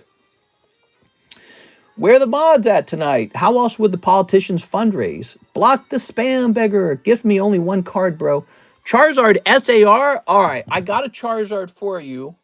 Let me pick them out, okay? Give me a second here. Tell me if you don't want them, though, okay? I got a Charizard for you. What's your name? Hina? Mr. Hina, this one's real nice. I'm going to give you this Charizard. Now, I don't have any more SARs. Is that okay? Okay, Hina. Oh, well, here, let me grab one of these first. He wants a Charizard, guys. We got to get him a free Charizard. Where did I put my sleeves? Mr. Hina, I'm having a problem. I don't have any more fat sleeves. I know they're in this room, aren't they? Here, I know what I'll do. I'll grab one of these baggies. Haha. Problem solved. All right. So I'm going to get you one Charizard. Now, this one's worth, you know, probably about $50. And we just got to get it shipped over to India. There you go. And we'll just say Hina on it. Just a small handout. Moolah. All right. Wow. So, is Mr. Damien here? Let's see, Damien. Doghouse, Zach, PDX, Andyman, Jared. It just came out in California that them raising fast food minimum wage to $20 resulted in 16,000 people losing their jobs. Yeah, people don't think about that. Ironically, if you lower the cost of wages, businesses are able to gamble on more workers. But if you raise the cost of wages, now they have stricter requirements for who can get the job, and they require a higher productivity from that worker. So imagine if you could sort people into 3 tiers: highly productive, sort of productive, and unproductive. Most businesses never want the unproductive guy, but he gets hired sometimes. Then there's the guy who's just kind of, he's okay. He's sometimes productive, maybe he's not perfect. And then there's the super productive guy. So when the cost of wages go up, they fire the guy who's in the middle. So the only guy hired now is the ultra productive guy. And everyone else just kind of goes, where's the jobs? Well, I don't have a job. I guess I'll apply for government assistance. And it's a sort of, the problem with minimum wage, I get the idea of it. It's a noble idea, but it's actually the same concept of setting prices. You're setting price on so you're fixing prices. You're saying the price on labor has to be $20 an hour. It's very nice sounding, doesn't work. Doesn't work, it just never works. The price of everything inflates around it to recreate the supply-demand balance. The supply-demand balance. The equilibrium is found again through inflation. So, you know, you just can't force that stuff because beneath the dollar signs, beneath the numbers and the dollar signs, there's actually a trade going on. That's what's really going on. There's a trade. He's trading some of his time flipping burgers for your time as a doctor. And the doctor's not going to do a one-to-one trade for that. So that's what's truly going on. So you can inflate. Why not make it $40 an hour? Why not $60 an hour? Why not $100 an hour? Why don't you just do that? No matter what price you make it, the equilibrium will be refound through inflation. So there's no way to force flipping hamburgers to become valuable. It's fundamentally a non-valuable skill. That's the real problem. So if you want to help people, help them get out of McDonald's. That's how you help them. Mr. would have noted if there were an upcharge. Just checked if I owe fees and upcharges. No, sir. No, sir. No upcharges this time. All right. I am looking for our friend, Mr. Damien. Sorry to interrupt. What's that 300 on the energy card? I can't read it. This is Damien Holdings. I suspect he sent me $300 because it's another Solana payment. And I suspect he's opening up 5 packs of Topps Chrome Marvel. I don't want him to miss it. Oh, there he is. 5 more Marvel Chrome. All right, you got it, man. So actually, I think you sent in the... oh, no, you're right. Yeah, it's 5. Okay. Found him. Yeah, it's harder to find comments these days. Here we go. It's harder to find comments because the chat is so hard to read. It's this new screen. All of the chat is smaller now. It's like tiny. Now, I'm going to do a quick check on these Topps Chrome real fast. Topps Chrome 2024 Marvel. Booster, maybe? To see if I've got them significantly underpriced. Yeah, so the cheapest ones are in the UK and Germany, and they're way over $60. Is that right? How about booster box? All right, so these are underpriced. I can see that they're selling for $68 in the UK plus $35 shipping. Is that right?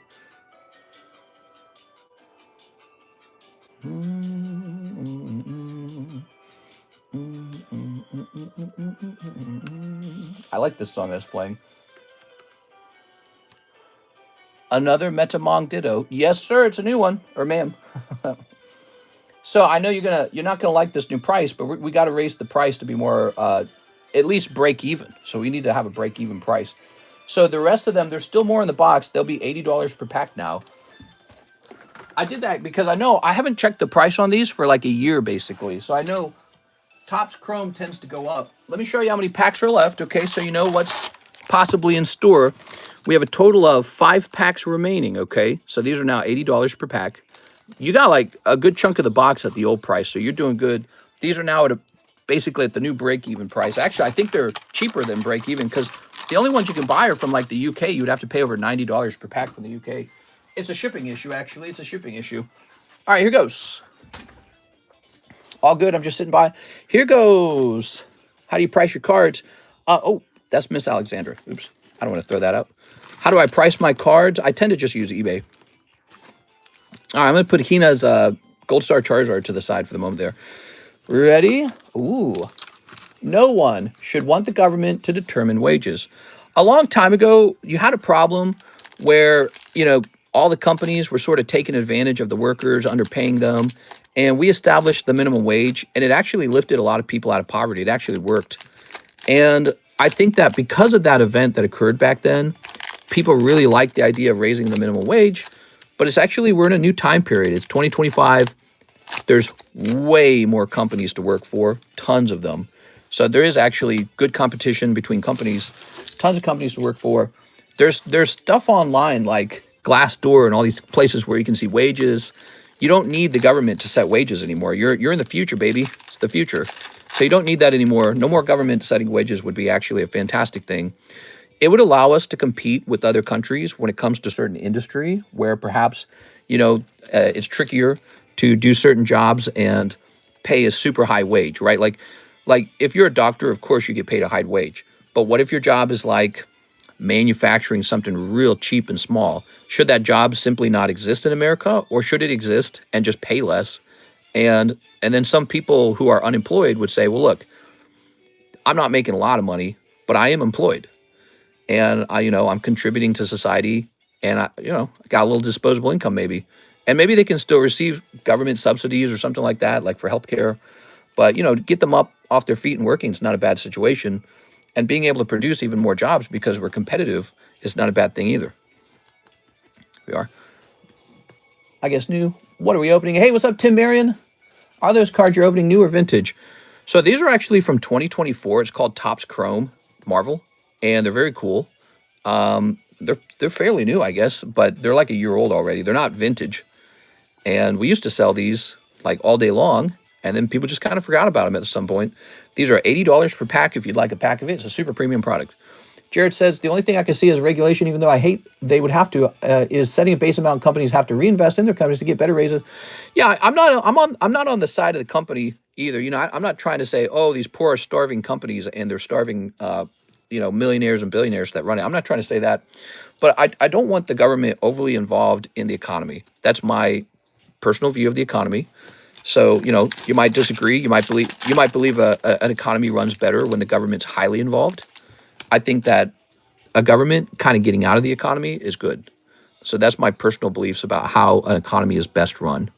And for people who feel like they're struggling in life and they'd like an improvement, your number one goal is to improve your skill. That's your number one goal. Here's Groot. So, for example, the lack of housing in the United States implies that the places that build houses can't get enough laborers to come work on building houses. And there's not enough companies that have been created to build houses because there's so much empty land in the United States. Like out here in Lake of the Ozarks, there's tons of empty land. Like out here, you could open up a restaurant like tomorrow and be instantly successful. There's so much demand for restaurant out here. We were at Little Rizzo's, a gross little Italian restaurant. They got terrible recipes and their food's way overpriced.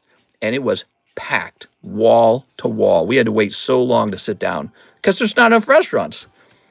There's just not. There's not enough restaurants in Lake of the Ozarks, Missouri. And so there's so much opportunity. And you would just have to be willing to relocate and start working out here.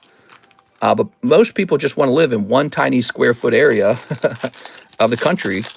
And then they can't figure out, oh man, why can't I get, why can't I start a job? There's all these rich people. I can't stand them. It's like there's so much opportunity around the country in undeveloped places, but that would require you to be like a pioneer almost and leave your homeland, your state, your city. You got to get out there and be like, I'm going to open up a food truck in Lake of the Ozarks or something like that. You got to get into that sort of mindset where you're going to go blaze a new trail a little bit. And I don't think people really grow up to be thinking that way. They grow up to kind of go like to school and then you get a piece of paper and you think because you have the paper that, by the way, everyone else has, you're just supposed to make a lot of money because you have a piece of paper. Dude, is a piece of paper. It doesn't do anything, Ultimately, it is just a piece of paper. You got a paper from a school. You are not worth a lot of money.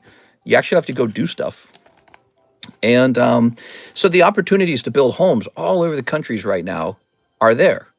And there's probably just not enough companies open building those homes. And there's probably not enough workers in those companies to really make it go faster. And it's like one of the best products right now.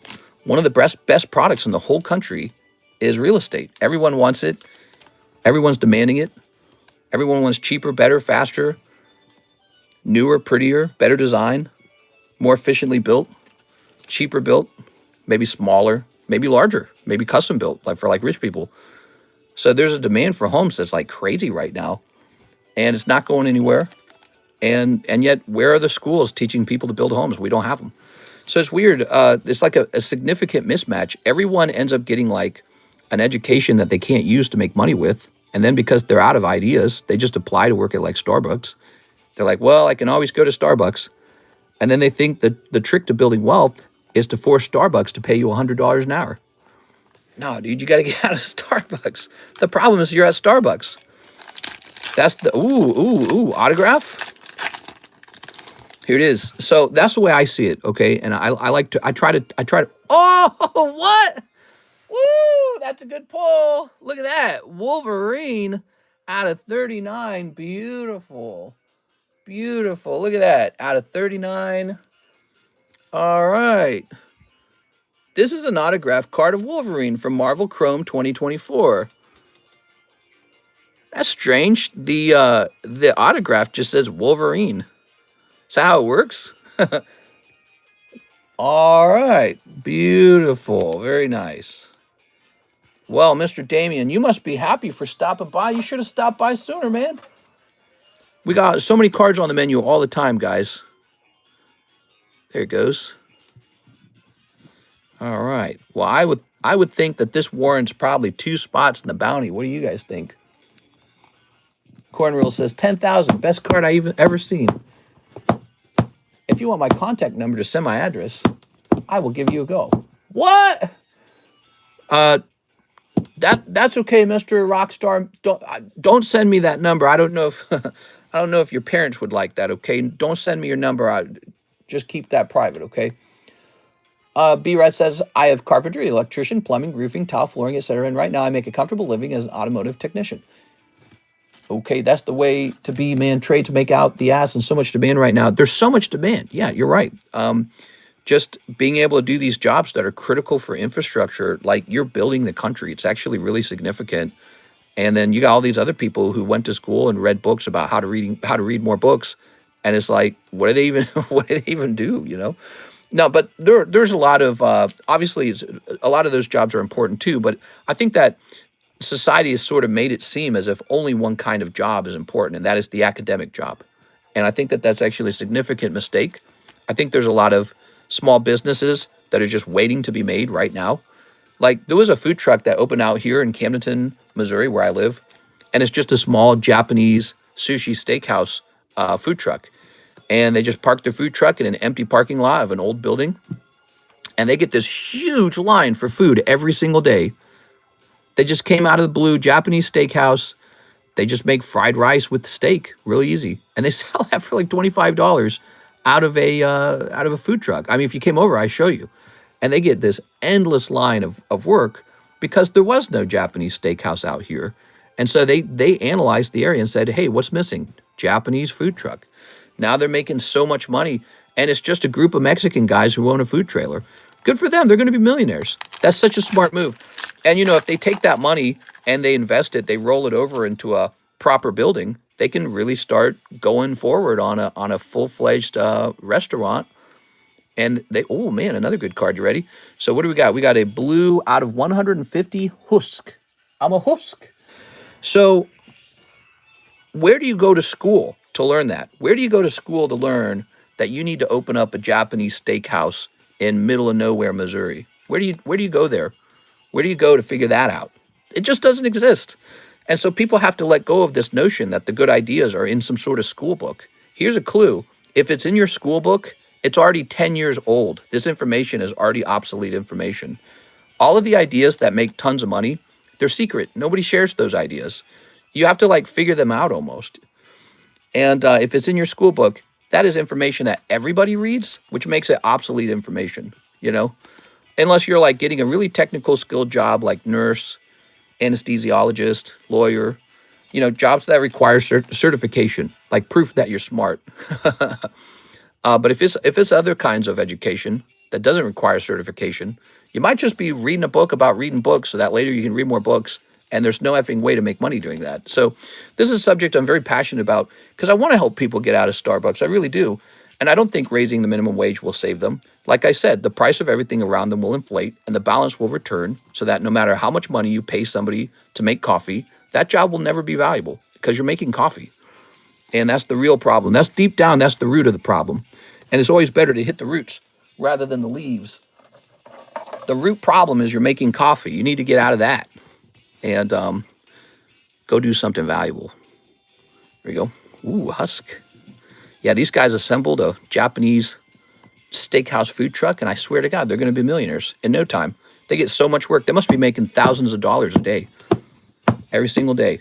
They get nonstop business because there's no food out here at all. They saw a need, and they filled it. It's really amazing. And there's so many small towns in America like that still need you to start up a business. They're underserved, you know. But most people just want to stay, like, locked up in a big city or something.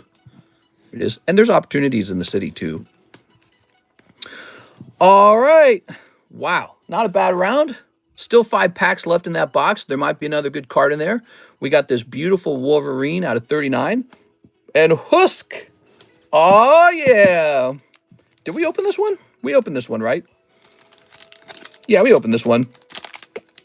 I guess I just put these back in the pack. Maybe I should have done that with all of them. Now, let's sleeve them. I'm going to sleeve them, okay? That's my rant. Did you guys like it? I'm sorry if you don't like rants. Sometimes I really am passionate about subjects like this. Sometimes I rant. Typhoid Mary. I think especially for young men, they got to hear this kind of stuff because you guys have so much potential and it's going to come in the form of doing something that you probably didn't expect. Because if you do the same thing as everyone else, you're going to be paid like a lowest denominator kind of pay rate. It's when you find something that's underserved. That's when you start to make big bucks. Or when you develop a high-level skill. That's when you make the big bucks. So I want you guys to know that and go out and get rich. Here's Lockjaw. Ooh. Should I open vintage card packs? I don't think we opened it, says Damien. I think we did open that one. I just put it back in. Sometimes I do that with like square cut cards. I put them back in their original holder. All right, well, Damien, what an interesting order. He popped in and just dropped about $360 tonight and picked up some seriously good cards. Thank you so much, man. Let me grab your bag. By the way, Damien, if you need me to send these off to PSA, we can send them off to PSA for $40 per card, so that's possible. And we got a PSA submission that's going to be done basically on Sunday, which is tomorrow. So that's totally possible. You can send in $40 per card. I'll get them both sent to PSA. And they're going out tomorrow. Sunday is going to be the day that I finish the submission. Hey, mister, I sent to ship. How do I know what address lol is on file? Hey, what's up, Christian Moss? What you can do, you can send me an email right here to TheCardconomist@gmail.com and give me the correct address, and then I'll check that against what we have in our system, okay? Would you recommend opening any vintage card packs in general? If you're rich, vintage packs are high risk, high reward, but they're high risk. So you could spend $1,000 and get nothing out of it. Now, if you've got the income for that, that's fine. If you don't have the income for that, go open something like Japanese or English or modern English. I mean, yeah, so it's really probably stick to what you can afford.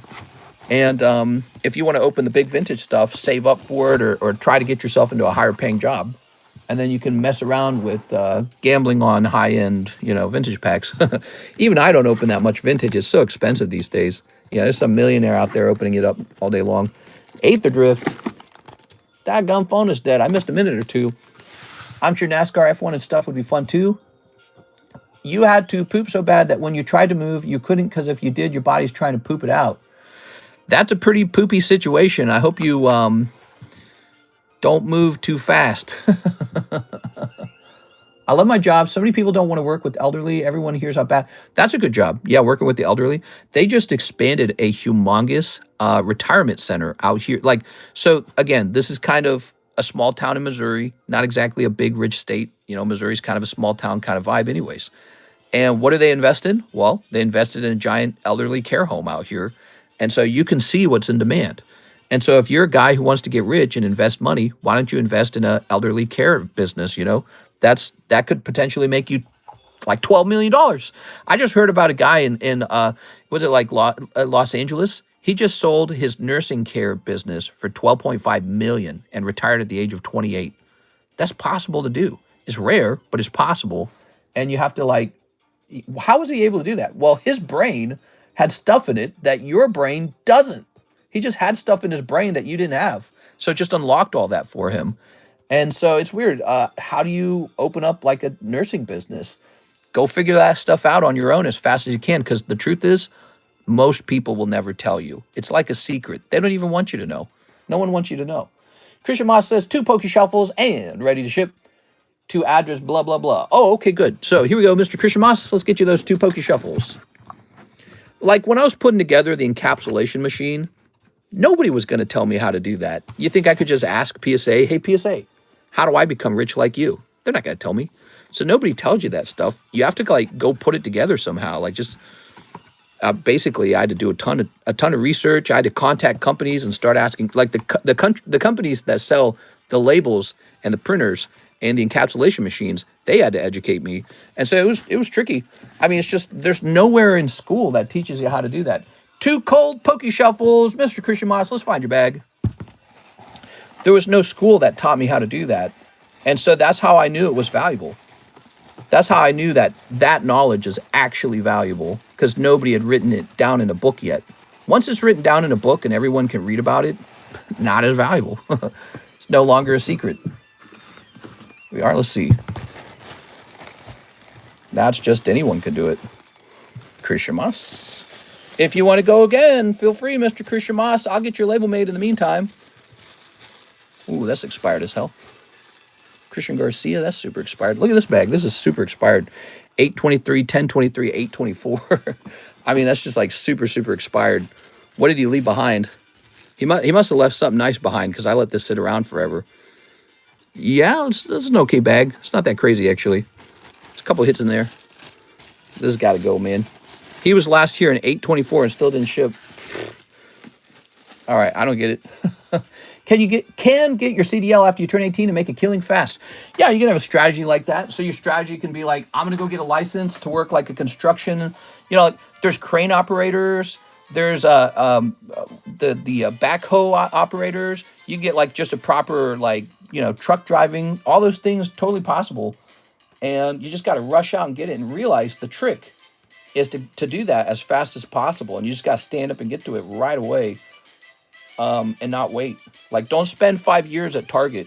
I think I spent 4 years at Target, and I didn't have to do that. I could have been better and tried to go after something that paid a lot of money. I want you guys to do that. I want you guys to kind of hear us talking about it out loud, and you know, maybe some of our thoughts will affect your thoughts. All right, let's jump over here. Christian Mas. Ah, yeah, you have an old address with us. So step number 1, I'm going to go delete the old address. That's step number 1. Okay. If we can find you.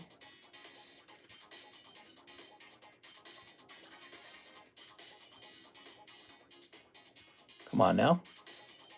Oh, my God. Oh, there it is. Okay, good. We got it. Okay, so Mr. Christian Moss. We're going to hit delete. All right, we just deleted your old address so that we cannot accidentally ship to it. Let's see if he has emailed me his new address. Address verification. Thank you, Mr. Christian Moss. Okay, I want to ship to my new house. Sounds like a good idea. Okay, we're building up your label. Nice of you to pop in, man. You know, you've been around a long time, too. You've seen us from a long time ago. We're at 100,000 subscribers. Isn't that cool? We got to get to 110 now, right? Easy mode. All right, there we go. And we're going to hit print on this, but it's going to say we can't print it till much later. Okay, so the label will be set for 11:10.